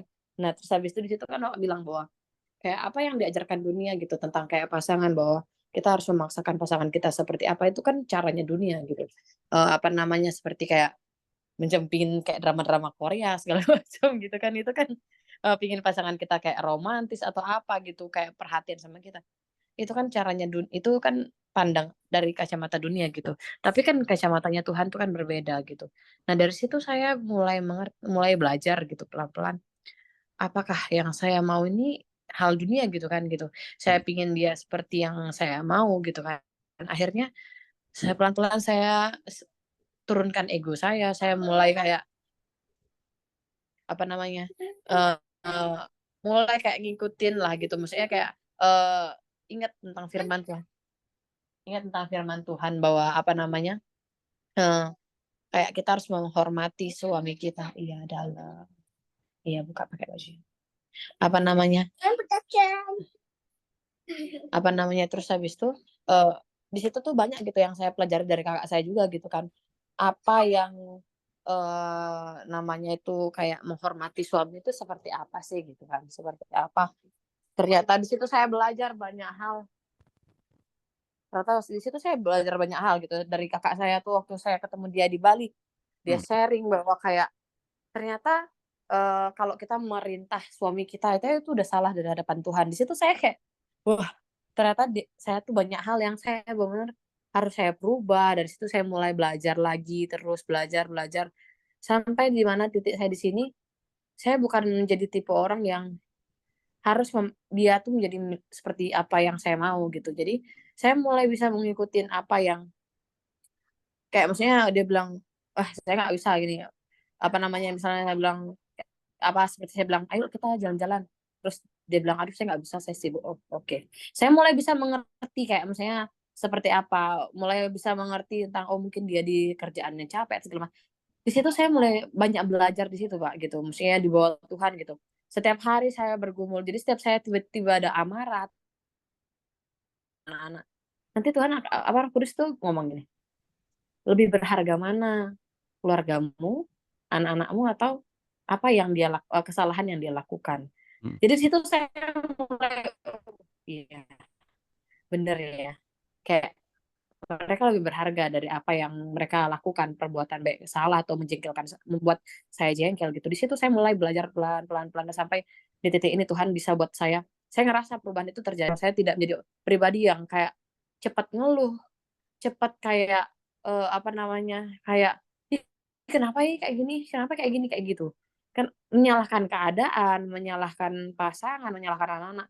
Saya saya bersyukur gitu dan Tuhan bawa saya sampai saat ini dan saya pun sampai saat ini juga masih belajar menjadi seorang ibu yang baik juga gitu karena masih proses gitu, tapi itu yang saya alami gitu. Ternyata kalau kita bergaul sama Tuhan, Tuhan bawa kita pelan-pelan, prosesnya panjang dan sampai saat ini Tuhan bawa saya untuk apa, kasih saya tugas lagi untuk menanam beran gitu. Sudah ini yang kedua kalinya, kemarin itu Tuhan suruh untuk saya bercocok tanam, menanam. Saya tanam dari benih itu dan mulai dia agak besar, dia tiba-tiba mati gitu. Hmm. Dan Tuhan ternyata bilang, "Kasihi dia dengan tanaman itu juga hidup," gitu. Iya. Dan di situ saya mulai belajar, "Oh, apa yang salah dari saya?" Dari hal kecil gitu Tuhan bawa saya untuk kayak belajar gitu, kayak sesuatu proses gitu kan. Kalau kita nanam sesuatu benih itu kan butuh proses untuk dia bisa hidup, bisa berbuah, menghasilkan sesuatu yang baik gitu. Nah, sampai sekarang saya berkebun itu setiap hari saya lihat, apa sih yang kayak dia seperti apa tumbuhnya. Setiap hari saya memperhatikan dia pertumbuhannya itu gitu dan sambil di situ saya belajar setiap hari apa yang kurang dari saya ya gitu. Kadang saya juga kayak, "Ih kenapa sih," kayak, masih ada sih Pak, masih ada kayak hal-hal daging gitu yang masih kadang nongol gitu ya gitu, kayak keinginan-keinginan yang mungkin kayak kelihatannya rohani seperti Bapak bilang gitu, padahal kayak itu adalah keinginan daging gitu. Itu tuh masih kadang-kadang masih muncul gitu, tapi s kalau Roh Kudus kasih saya kayak ini, saya puji Tuhan misalnya bisa cepatlah sadar gitu dan saya bersyukur sekali misalnya bahwa Tuhan itu kasih Roh Kudus buat kita sebagai penyelamat, sebagai penolong itu. Itu yang kemarin tuh saya bersyukur akhirnya ada keberanian gitu, Pak, waktu pas di Komsel juga saya bersyukur sekali dari pemberidan ini, dari yang saya nggak pernah berani bicara gitu kan. Akhirnya sedikit demi sedikit gitu, Tuhan kasih apa yang saya pelajari dari pemuridan, itu masuk ke dalam Komsel dan diterima puji Tuhan. apa namanya, jadi kayak tentang seperti apa, lebih banyak sih saya bawa tentang Roh Kudus gitu, karena di gereja kami kan jarang gitu kan, Roh Kudus itu kayak, ya sama aja lah gitu pokoknya, dia kayak fungsinya benar. Tapi setelah saya bawa masuk di Komsel, saya mulai kasih pemahaman bahwa Tuhan itu kasih penolong itu, Roh Kudus itu penting banget gitu, Tuhan itu Roh Kudus itulah penolong kita gitu. Dan mereka juga banyak yang akhirnya mengerti tentang Roh Kudus itu. Saya juga bersyukur karena saya juga rindu sekali, maksudnya mereka itu bisa bertumbuh bersama-sama, kita bisa diselamatkan sama-sama itu.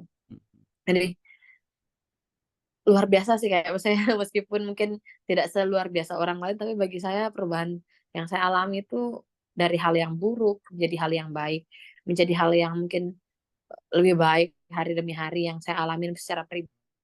Sehingga dulunya tuh ini ada suami saya ya Pak di sini nih, dia Iya ada. laki, apa namanya, jadi dia tuh dulu juga kayak kadang dulu tuh saya marah-marah, Pak. Jadi kayak harusnya kan kayak kadang namanya seorang istri, suami pulang kerja itu kan ya menyambut dia dengan maksudnya supaya dia tidak makin bad mood gitu mungkin di kantornya gitu kan. Tapi dulu tuh saya tidak, Pak. Saya tuh kayak, wih udah kayak ngomel-ngomel di rumah udah marah-marah gitu.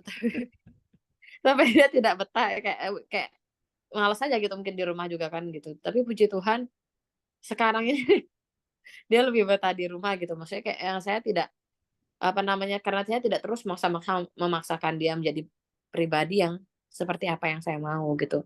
Tapi saya mau apa, tapi dia tetap menjadi pribadi seperti apa yang Tuhan kehendaki dan sesuai dengan dirinya sendiri gitu.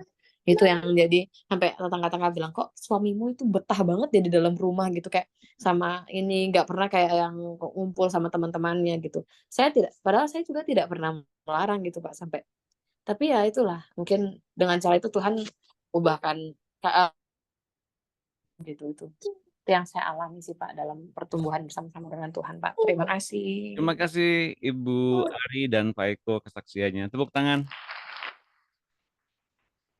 Ya, kesaksian Pak Eko lewat Ibu Ari itu penting. Kenapa? Karena pasangan ini bisa kemudian memperlihatkan kemuliaan Tuhan dalam keluarga mereka, dalam rumah tangga mereka ya. Jadi tidak ada satupun celah-celah yang bisa dimasuki si jahat karena masing-masing pasangan ini, masing-masing hamba Tuhan ini, masing-masing orang-orang yang dikasihi Tuhan ini adalah satu sama lain saling melindungi mereka. Mereka dilindungi oleh pasangan hidup mereka. Teman-teman mengerti hal ini bahwa kalau kita melindungi seseorang di depan Tuhan dengan tidak pernah berkata-kata buruk tentang orang lain, maka sebetulnya tidak ada satupun kuasa si jahat yang sanggup untuk memper merusakkan hubungan kita dengan siapapun atau dengan Tuhan atau bahkan dengan sesama kita. Jadi teman-teman, janganlah kita berkata-kata buruk tentang siapapun untuk melindungi kepentingan Tuhan atas siapapun yang terhubung dengan kita. Tepuk tangan semangatnya. Ya, ada beberapa hal teman-teman dari apa yang tadi Ibu Ari katakan bahwa ikut Tuhan itu pasti ada yang diubahkan. Ada yang sedikit, ada yang banyak diubah. Semakin lama ikut Tuhan akan semakin banyak yang diubahkan. Dan kita tahu kalau selama ini kita belum ikut Tuhan, kita berpikir bahwa kita adalah orang yang baik-baik aja, orang yang benar. Tapi tahukah teman-teman, dalam kenyataannya ketika kita ikut Tuhan, kita banyak yang diubah. Seperti hal ini. Mari kita lihat dalam display yang saya tampilkan. Abraham diubahkan. Saat kapan Abraham diubahkan oleh Tuhan? Pada saat dia melakukan perjalanan rohani bersama-sama dengan Tuhan. Dan itulah yang kemudian membentuk iman dia. Abraham ini menjadi bapak orang beriman karena memang yang ngalamin Tuhan dalam perjalanan rohaninya bersama-sama dengan Tuhan. Jadi pastikan kita ngalamin perubahan demi perubahan itu bersama-sama dengan Tuhan. Kalau kita belum diubahkan satu di hari yang lain, belum diubahkan gitu-gitu aja gitu. Ya masih gitu-gitu aja. Berarti itu tandanya kita belum ngalamin Tuhan. Setiap hari kita diubahkan Tuhan. Setiap saat kita diubahkan Tuhan ke arah Tuhan. Dan menjadi saluran berkat Tuhan dimanapun Tuhan tempatkan kita. Itu yang pertama. Yang kedua, sebagai seorang istri, sebagai seorang perempuan, kita diberikan begitu banyak talenta oleh Tuhan.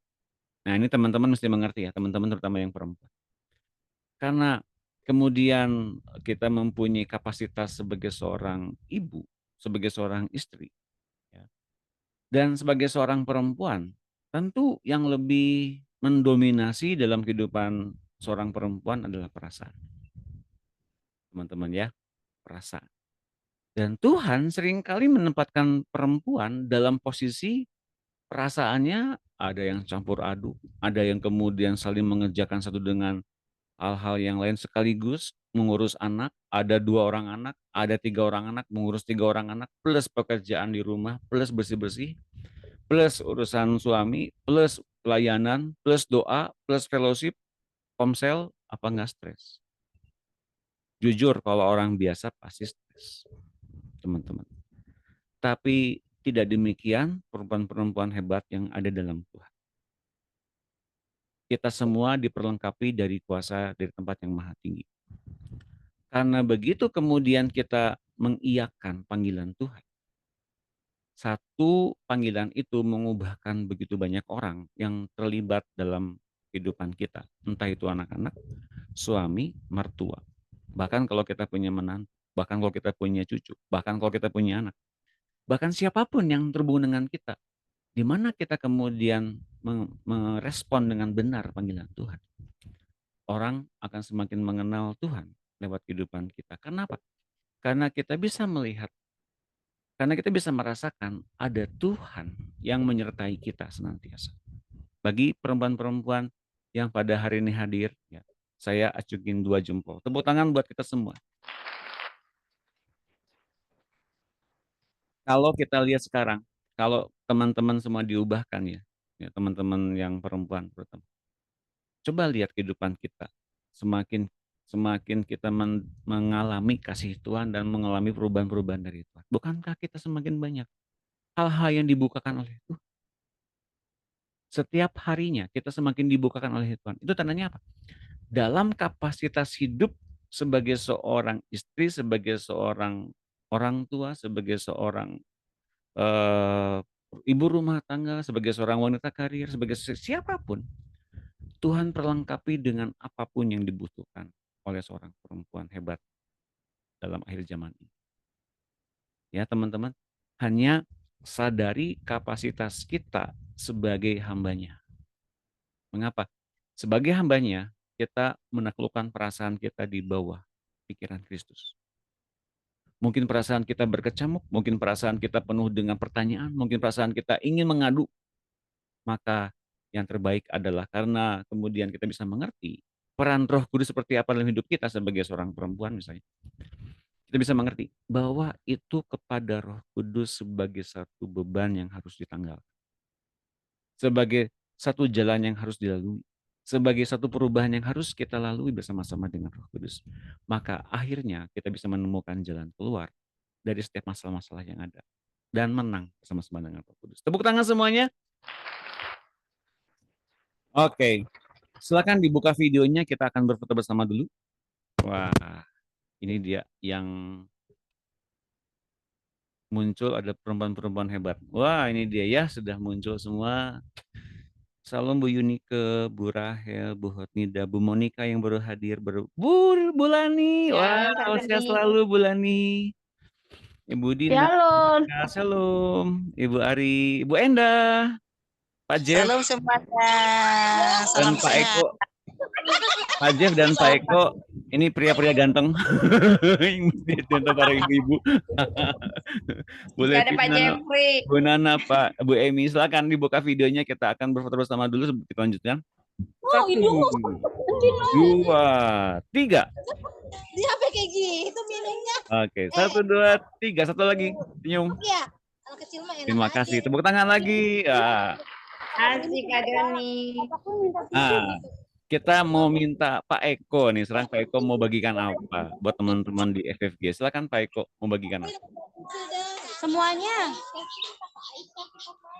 Kamu nggak boleh. Oh Pak Eko, tiba-tiba. Mungkin Belum siap? Untuk Pak Eko, mau bagikan sesuatu kah buat kita semua? Belum siap. Oke. Belum, Pak, belum. Oke, terima kasih Pak Eko. Pak Jeff mungkin mau bagikan sesuatu? Boleh?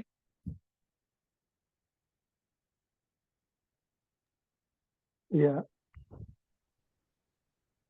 eh, mana ya? Saya belakangan ini memang lagi eh, merenungkan terus mempelajari hal-hal yang terjadi dalam hidup ini ya, artinya bukan mengenai hubungan kita dengan keluarga. Betul.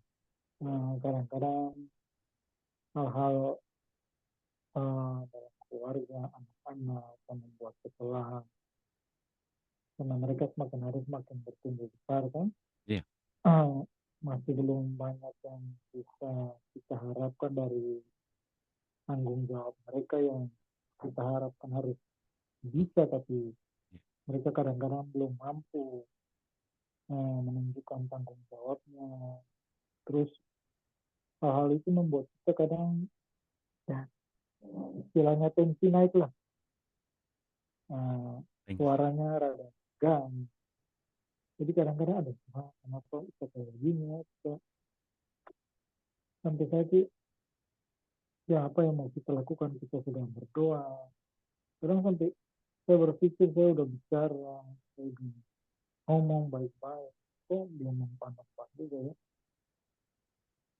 kok tidak mempan gitu loh, artinya aduh ini sampai saya kadang-kadang keras, suaranya keras, bentak-bentak. Nah, itu bikin saya merenungkan ada Tuhan, nah, saya ini gimana ya, apa sih yang saya harus lakukan untuk menertibkan anak-anak saya supaya maksudnya mereka tuh lebih bertanggung jawab, sadar dengan apa yang mereka lakukan. Saya jadi teringat itu, memang kalau saya bandingkan dengan kehidupan saya dulu yang belum krisis memang lebih buruk dari mereka.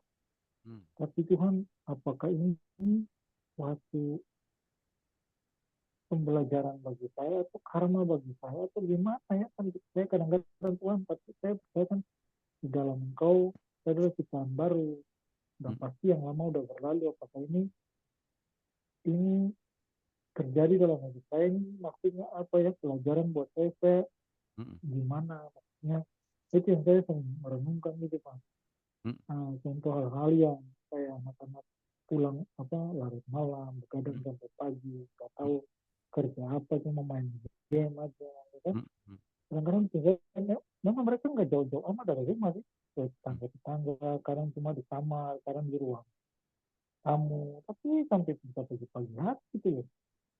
Buat saya, aduh, kalau memang dibandingkan yang kehidupan saya dulu, saya lebih rusak lagi. Mungkin mainnya jauh-jauh dari rumah, sekarang ke diskusi kemana, tapi maksudnya kadang-kadang ketika anak-anak saya kayak gini, saya tuh aduh merenungkan gimana ya Tuhan, maksudnya aduh kenapa saya belum punya banyak kesabaran untuk melihat mereka, karena dulu kalau saya ingatnya juga ketika saya lebih brengsek dari mereka, bapak saya juga nggak terlalu bentak-bentak saya, nggak terlalu ini, dia diam-diam aja. Aduh kenapa saya sekarang ketika saya udah ngomong kayak 2 kali, saya seperti merasa aduh ini kayaknya ngomong baik-baik nggak bisa nih, kasar aja, lama-lama nih saya pukul nanti nih.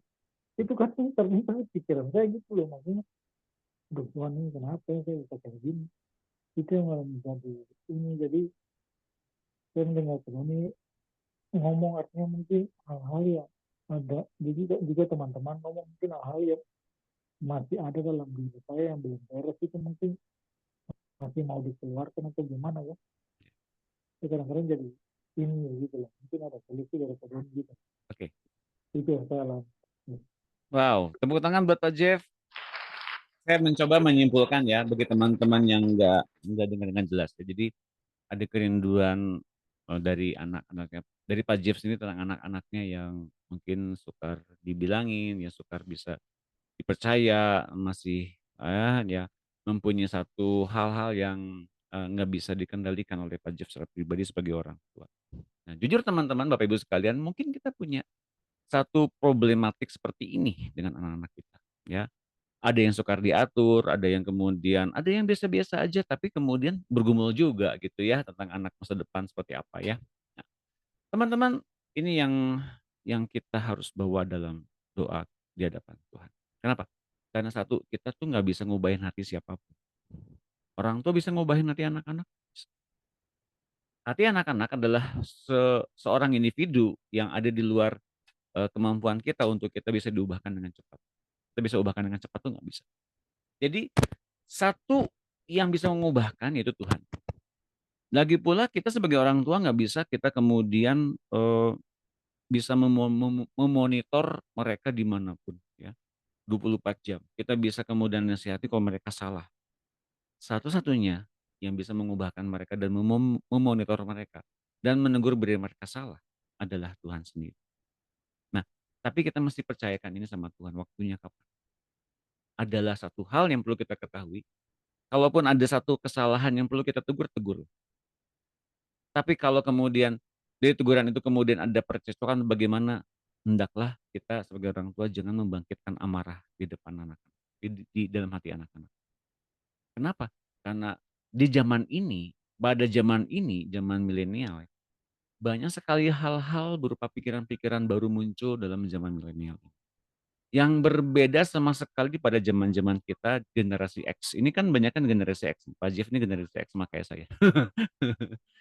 Di generasi X kenakalannya berbeda dengan generasi milenial. Tapi sikap sikap dan pikiran-pikiran aktifnya juga berbeda. Bisa lebih berprestasi juga lebih bisa berprestasi. Dan mari kita sesama sebagai orang tua, bawa anak-anak kita dalam doa. Sekali lagi, hanya Tuhan yang bisa mengubahkan hati anak-anak kita. Nah, teman-teman, ini yang kita rindukan ya. Dalam perjalanan kita menghadapi semuanya ini sebagai orang tua, yang diubahkan mungkin bukan yang pertama kali bukan anak-anak kita. Mungkin yang diubahkan adalah kita lebih dulu sebagai orang tua. Tapi kita mesti relakan hati kita untuk diubah, dibuka, dipreteli, ditanggalkan yang dagingnya. Kenapa? Mungkin bagian kita sebagai orang tua ada egosentrisnya untuk cepat mengubahkan anak kita seperti apa yang kita inginkan agar kita bisa mengatur hidup mereka. Tapi kalau sudah diatur hidup mereka oleh kita, kita pun akan masuk ke dalam ketakutan yang berikutnya. Yang kita ingin atur ternyata apa yang kita harapkan ternyata yang enggak diinginkan oleh Tuhan juga pada akhirnya. Anaknya jadinya serba takut, serba terbatas, nggak bisa kemudian lebih lebih mobile, lebih, berorganisasi lebih banyak, ternyata menjadi anak yang tinggal dalam rumah terus-menerus dan akhirnya tidak punya banyak teman. Itu pun salah besar juga. Jadi, mana yang terbaik? Nah, mari bawa semua dalam Tuhan, dalam doa kita dengan Tuhan, karena yang paling tahu persis adalah Tuhan. Dan saya mau kita lihat lagi ayat ini teman-teman. Ini ayat yang luar biasa yang saya dapat temukan dalam Alkitab. Bagaimana ternyata apa yang dialami oleh Timotius itu pertama-tama dialami dulu oleh neneknya. Sebab aku teringat akan imanmu yang tulus ikhlas, yaitu iman yang pertama-tama hidup dalam nenekmu, Lois. Dan dalam ibumu, Eunike, bukan Eunike yang ini Eunike ibunya Timotius. Dan aku yakin hidup juga dalam dirimu. Artinya apa? Timotius menjadi seorang hamba Tuhan, menjadi seorang bagian dari kekristenan yang hebat luar biasa di zaman itu, di mana dia dimuridkan oleh Paulus menjadi hamba Tuhan. Dia hidup dari asuhan ibunya dan neneknya yang cinta Tuhan. Tapi diawali oleh kehidupan neneknya yang nanam benih ilahi dalam diri anaknya dan dalam diri cucunya kemudian. Jadi iman yang kita munculkan hari-hari ini secara visual yang kelihatan oleh anak-anak dan kelak oleh cucu kita, ini kemudian yang menjadi benih. Adalah hal yang sangat luar biasa ketika apa yang kita munculkan hari-hari ini adalah apa yang kemudian Tuhan taruh di hati kita secara fisik secara jasmani ya, perkataan, perbuatan, gestur, karena di zaman-zaman milenial ini orang-orang melihat itu. Gestur, sikap, perbuatan, ucapan, dan kemudian perhatian yang mereka butuhkan. Bila itu cukup mampu mengarahkan mereka kepada satu teladan yang benar untuk bertemu dengan Tuhan, maka itu cukup. Nah, yang penting adalah saya mau kasih satu hal yang kita akan sama-sama bangun. Buat kita selalu available kalau mereka sedang membutuhkan. Sebagai teman untuk bicara. Ini anak-anak butuhin. Anak-anak milenial tuh butuhin. Mereka butuh teman untuk bicara. Mereka lebih percaya sama teman dibanding sama orang tua mereka.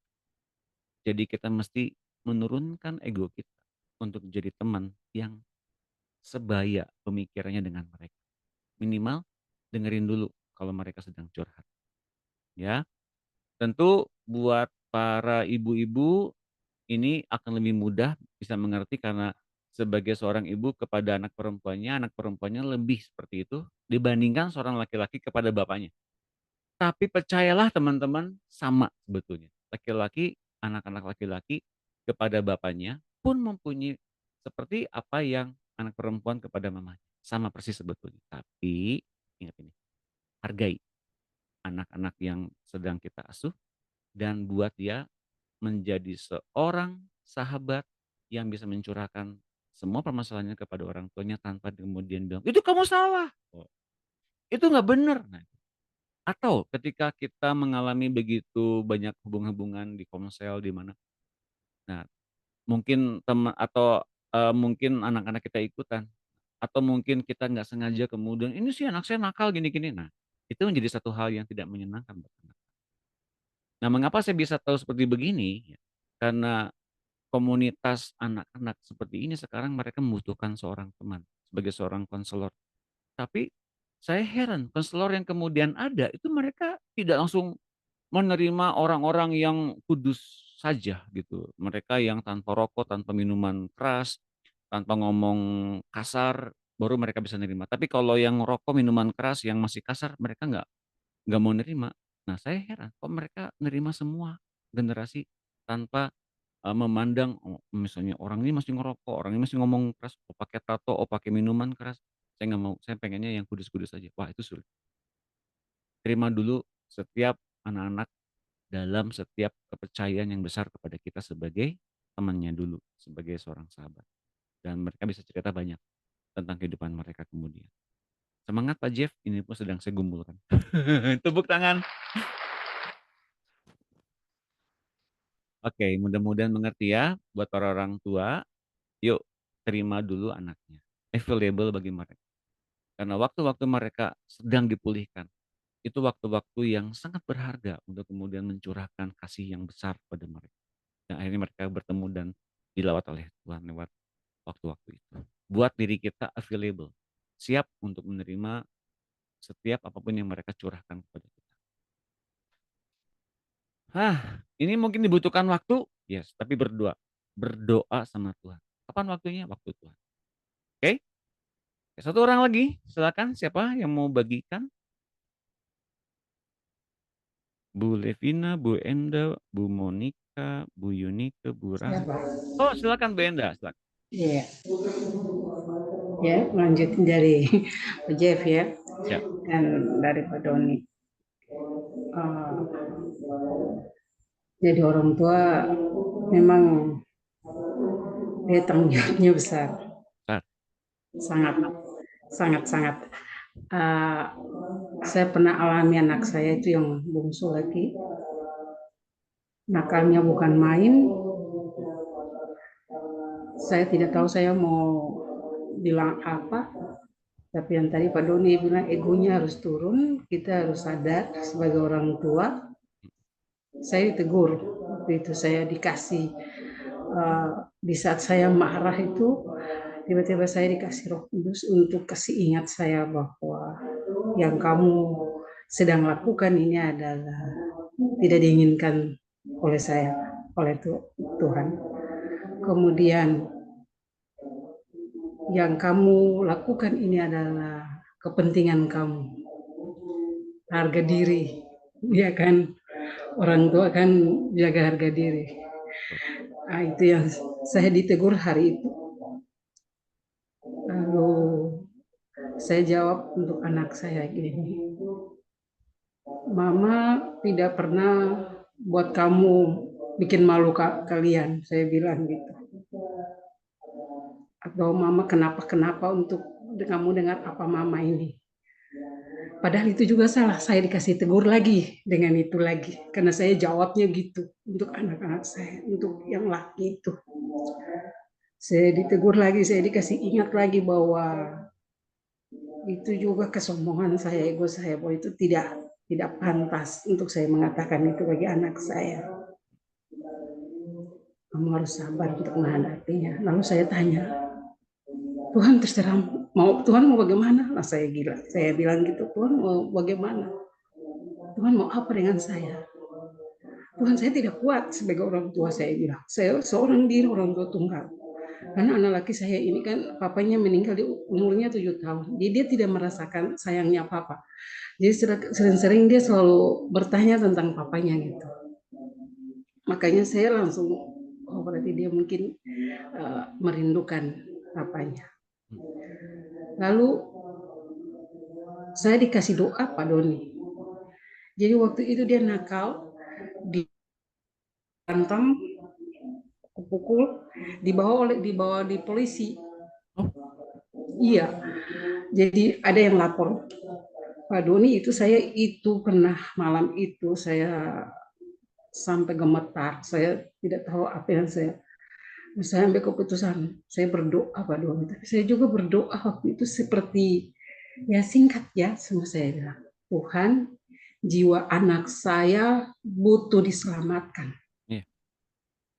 Saya berteriak begitu, Tuhan, saya butuh jiwa anak saya diselamatkan. Saya bilang gitu. Betul, kejadian itu anak saya dibawa pulang, Pak. Karena nakal itu mereka dengan teman-teman waktu berantem. Saya bilang jiwa anak saya butuh diselamatkan. Kejadian itu selesai. Saya doa Pak, karena kayak seperti berlanjut gitu, kayak tidak ada perubahan gitu, semakin gitu.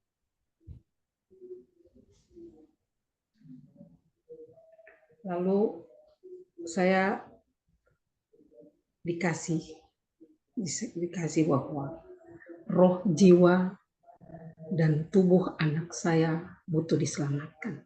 Saya dikasih untuk bilang seperti itu. Jadi saya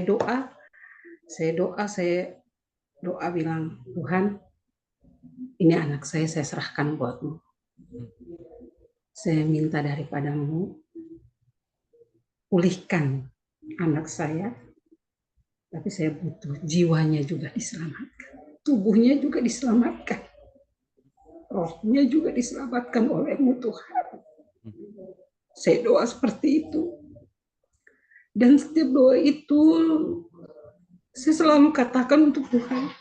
Di waktu saya doa dan di waktu saya tidak doa pun, di waktu saya sedang duduk atau saya bekerja sekalipun, saya selalu bilang itu.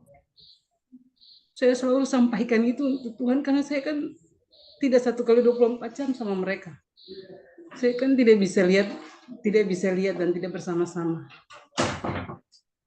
Puji Tuhan saya alami perubahan anak saya yang tadinya nakal keras-keras,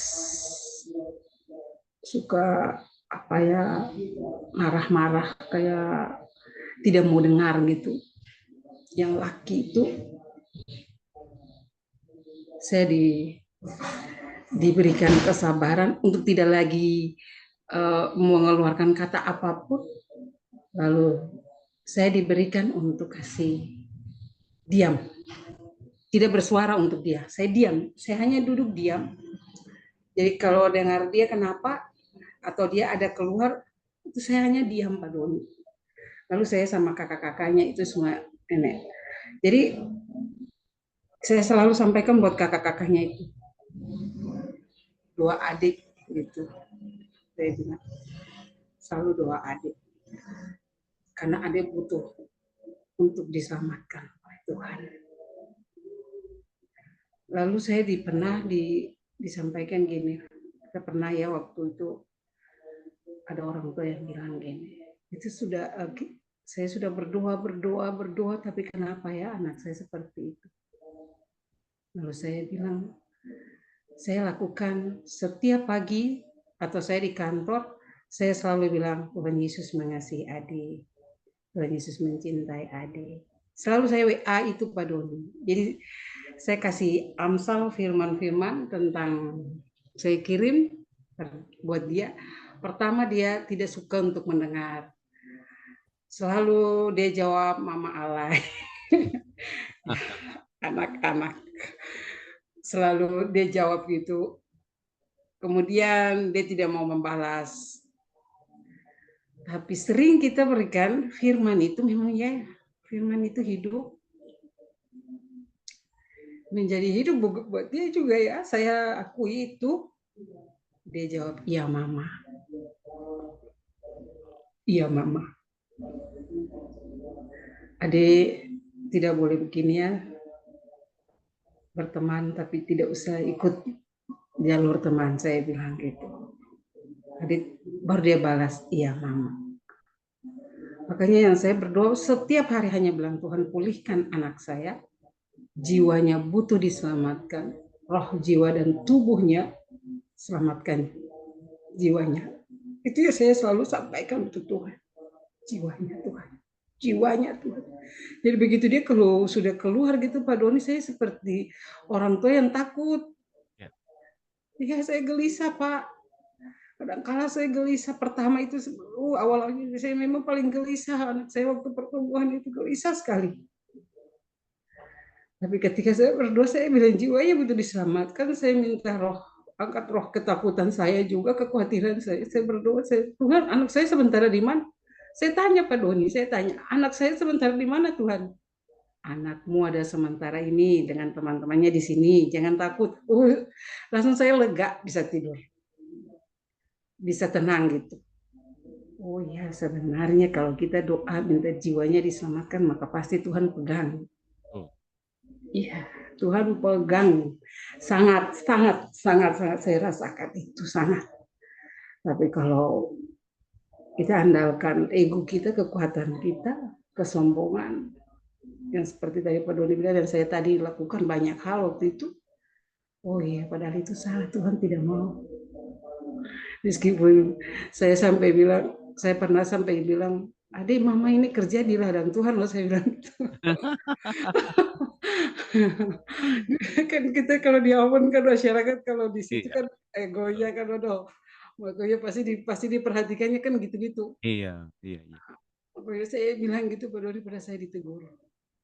Tuhan bilang bukan itu. Yang Tuhan mau, Tuhan tidak bukan itu. Tuhan tidak memperlihatkan itu. Saya sadar hari itu, saya langsung ditegur hari itu juga. Karena saya jawabnya seperti itu, saya bilang seperti itu. Terus saya tidak tahu mau doanya bilang apa. Saya bilang Tuhan, jadi saya berdoa ya gitu yang saya tadi bilang. Jiwanya butuh diselamatkan, pulihkan dia. Roh jiwa dan tubuhnya butuh diselamatkan. Selamatkanlah jiwa anak saya Tuhan. Itu saja yang saya bisa sampaikan pada Tuhan. Tepuk tangan buat Mbak Enda. Wow. Jadi betul ya, orang tua tuh punya satu egosentris tertentu. Kalau anaknya itu nakal, pengennya cepat diberesin kan. Kitanya jadi aman untuk jadi mendidik anak tuh kan didengerin, tuh kan ada penundukan diri. Ternyata itu egosentris juga.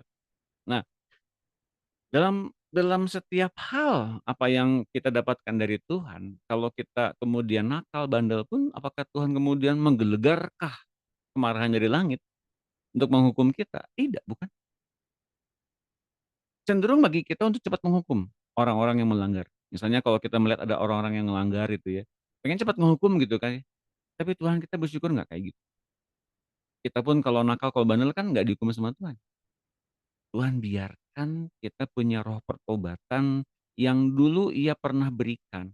Ketika kita punya keinginan untuk melanggar pun Dia udah berikan roh pertobatan. Berbalik nggak? Oh belum. Dia tunggu. Masih belum juga. Besoknya, lusanya, sampai dengan kita berpikir gini, abis ini berbuat sesuatu dan kemudian berdosa, kemudian ngaku sama Tuhan, "Tuhan ampuni aku, ampuni kemarahanku, ampuni, rasa bersalahku Tuhan. Besok aku nggak berdosa lagi." Tapi ngelakuin lagi, mungkin kita berpikir, "Kok gini ya kehidupan saya?" Seperti ada dalam lingkaran setan. Dan kemudian mungkin kita diperlihatkan setan lagi mencengkeram kita dan kemudian kita diperbudak menuju menuju hal-hal yang kesia-siaan hidup. Kita berpikir dan kita kemudian mengetahui, wah ternyata hidup saya sia-sia sampai sejauh ini. Maka kemudian pertobatan itu muncul dan kemudian mengubahkan kita ninggalin semua yang sia-sia itu kepada pertumbuhan yang sebenar. Dan pertemuan sebenarnya adalah bagaimana kemudian kita melalui hal-hal sulit tapi kita tetap diubahkan. Tidak jadi terkandas, tidak jadi terjerumus, tidak jadi rasa bersalah, tertuduh, terdakwa, kita menjadi orang tua yang gagal, nggak sempat kepikiran gitu, tapi kita bawa semua kepada dan ketika kita bawa semua kepada Tuhan, ada satu anugerah yang muncul untuk kita berdoa. Pada faktanya, pada akhirnya kita diberi kesempatan berdoa mendoakan mereka, melindungi mereka, anak-anak yang kita kasih ini dengan perlindungan Tuhan yang menjadi pemilik hidup mereka. Dan ini yang Tuhan inginkan. Yang punya anak-anak memang, tapi yang punya rencana Tuhan. Maka berikan ini keleluasannya kepada Tuhan, karena hanya satu yang bisa mengubah hati setiap manusia, yaitu Tuhan kita. Tepuk tangan semuanya. Para orang tua yang punya anak-anak gadis dan anak-anak jejaka, apakah kalian semua lega?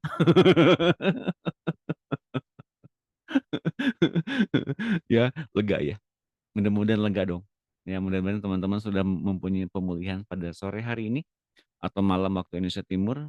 Semua teman-teman yang mempunyai anak muda atau anak-anak yang mempunyai baru kehidupan menikah, semoga diberikan satu kerelaan dari diri kita untuk diubahkan oleh Tuhan terus-menerus ya. Dan sampai di akhir acara teman-teman Bapak Ibu sekalian, senang sekali di sesi preaching hari ini. Ternyata tanpa sadar kita lagi preaching nih tadi, latihan preaching, latihan berkhotbah. Semoga kok semua sama ya tentang anak-anak, karena kita ngalamin hal yang sama, pertumbuhannya sama. Dan tentu saja yang saya bilang, yang dari minggu-minggu kemarin, anak-anak pun dilibatkan dalam pertumbuhan kita. Mengapa? Karena Tuhan cinta anak-anak kita juga. Tuhan perhatikan juga anak-anak kita juga, dan Tuhan perhatikan sungguh-sungguh masa depan mereka dalam Tuhan. Bersyukur semua apa yang kita khawatirkan, yang kita pergumulkan, semuanya dijawab oleh Tuhan. Oleh pengalaman hidup teman-teman kita semua di tempat ini, dan dimanapun kita berada pada saat ini, biarlah jamahan Tuhan. Dan jamahan Tuhan lewat hidup anak-anak kita, orang-orang yang kita kasih, ya. Apapun yang kita dapatkan dari Tuhan pada sore hari ini, biarlah mereka semua mendapatkannya. Sama, bahkan lebih lagi.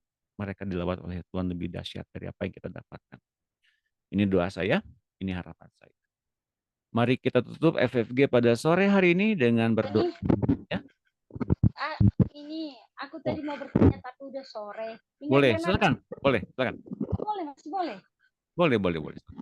Gini, apakah mesti terjadi atau tabur tua itu terjadi misalnya gini? Waktu muda tuh bapaknya melakukan hal yang tidak berkenan di hadapan Tuhan, terus bertobat jadi hamba Tuhan. Nah, balik kepada anaknya hal yang dilakukannya itu, apakah itu mesti terjadi atau gimana setelah udah beratnya udah bertemu dengan Tuhan gitulah? Apakah mesti terjadi karena begini ceritanya? Gini, Bapak, ya. Orang tua yang ngalamin hal-hal yang nakal kita lakukan dulu, ya. Ketika itu terjadi hal-hal kan kita udah bertobat sekarang ya. Tapi kok ada lagi di masa-masa anak-anak ini. Nah, ini bukan soal hukuman dari Tuhan, bukan. Tapi ini adalah satu hal yang mesti kita ketahui. Dosa yang kita lakukan, perbuatan yang kita lakukan sampai dengan kita terima semua pertobatan dari Tuhan itu, segala macam karakternya itu memang ada dalam tubuh kita, itu nggak hilang. Mengapa? Karena di hari kita berdosa, ya, si jahat menanamkan pengaruhnya, ketakutannya, dalam diri kita. Sampai dengan kita lepas betul dari perbudakan itu, dari ketakutan itu, bahkan dari regenerasi yang akan kita munculkan ketika kita punya anak. Dan Tuhan akan dewasakan kita lewat anak-anak kita juga. Jadi bisa saja anak-anak kita mengalami hal yang kemudian dialami oleh orang tuanya, bahkan mungkin lebih parah lagi. Tapi pastikan kita menyerahkan semua konsekuensinya pun dalam Tuhan. Oke? Karena yang terpenting adalah Tuhan tetap mendewasakan kita, sekaligus anak-anak kita. Jelas ya Bu Dina dan teman-teman yang lainnya. Jadi jangan lihat penghukumannya, penghukuman dari si jahatnya. Tapi lihat pendewasaan yang Tuhan berikan kepada kita dan anak-anak kita. Oke? Ya. Jadi ada kalanya memang seperti itu. Tapi bukan berarti bahwa itu terkena suatu hal yang kutuk gitu ya, enggak. Ada konsekuensi yang mesti kita dapatkan dari perbuatan salah yang kita lakukan di masa lampau. Itu memang ada. Tapi percayalah itu berupa pencobaan dari si jahat, ya. Tapi semuanya ada dalam batasan yang sangat jelas. Asalkan kita selalu mendapatkan hikmat dari Tuhan untuk melaluinya. Nah, pastikan ini terjadi. Kita mesti mendapatkan hikmat dari Tuhan untuk dapat melaluinya. Karena hanya Tuhanlah yang melakukan perubahan-perubahan. Jelas teman-teman? Jelas Bu Dina ya? Iya, ya. Oh, berarti bukan soal kejadiannya, tapi ini tentang hikmatnya, pendewasaannya, Betul. dan ya ngerti Pak, ngerti. Ya. Karena bagaimanapun juga sebagai seorang Kristen, sebagai seorang hamba Tuhan yang berkarunia apapun itu, tetap pendewasaan mesti dilalui. Semua orang Kristen, orang yang dewasa iman, orang yang level rohnya luar biasa sekalipun, mesti didewasakan oleh Tuhan. Selalu begitu. Jadi ya teman-teman, hadapilah semuanya bersama-sama dengan. Oke? Saya mau berdoa bagi kita dan bagi generasi kita yang ada setelah kita punya anak, punya cucu, ya. Tuhan melanjutkan kembali pertemuan kita dengan Tuhan dengan kita. Tuhan pun akan melanjutkan pertemuannya dengan anak-anak kita. Biarlah semuanya tergenapi dengan indah dalam kehidupan anak-anak kita berikutnya. Yuk kita doa. Bapak Surgawi, berterima kasih atas setiap perjumpaan pribadi denganmu sepanjang kami dalam pemuridan dan di FFG. Semua hal Engkau adakan untuk mengadakan kebaikan senantiasa. Kami tahu itu. Bahkan ketika kami mengalami hal-hal buruk di masa-masa lampau, Engkau batasi agar kami tidak mengalami hal-hal yang lebih buruk lagi. Bahkan selanjutnya Engkau berikan pada kami pertobatan untuk mengenal Engkau lebih dalam dan kasih-Mu lebih dalam lagi. Dan kami juga mengalami apa yang kemudian kami takutkan. Kalau kami melihat anak-anak kami mempunyai satu hal yang kami khawatirkan. Kami bawa ke hadapan-Mu Bapa segala macam kekhawatiran anak-anak kami, pasangan hidup kami, masa depan kami, bahkan seluruhnya. Semuanya Engkau punya. Waktu pun Engkau yang punya. Hati pun Engkau yang punya. Bahkan Engkau yang mengadakan pemulihan, kebangunan rohani. Engkau yang mengadakan juga bagi anak-anak dan orang-orang yang kami kasih. Maka Bapa kami sekarang membiarkan semua ini ada dalam kendali. Semua ada dalam pengawasan-Mu. Meskipun tampaknya ini sukar dikendalikan, meskipun tampaknya kami sukar untuk mendapatkan ketenangan. Tapi sekarang kami mau tenangkan hati kami di hadapan-Mu Bapa. Dan kami mau beroleh kehidupan Kristus yang berlimpah-limpah dengan tukar pikiran. Dengan damai sejahtera Kristus yang memerintah dalam hidup kami. Dan juga damai sejahtera Kristus yang memerintah dalam orang-orang yang kami kasih. Anak-anak yang kami kasih. Pasangan hidup yang kami kasih. Dan mari Tuhan Yesus. Engkau adalah Tuhan segala waktu, segala keadaan, segala suasana. Lebih dari apapun yang kami pikirkan, yang kami takutkan, yang kami khawatirkan semuanya. Kami melihat Engkau adalah Tuhan yang mengubah dengan mudah segala sesuatu.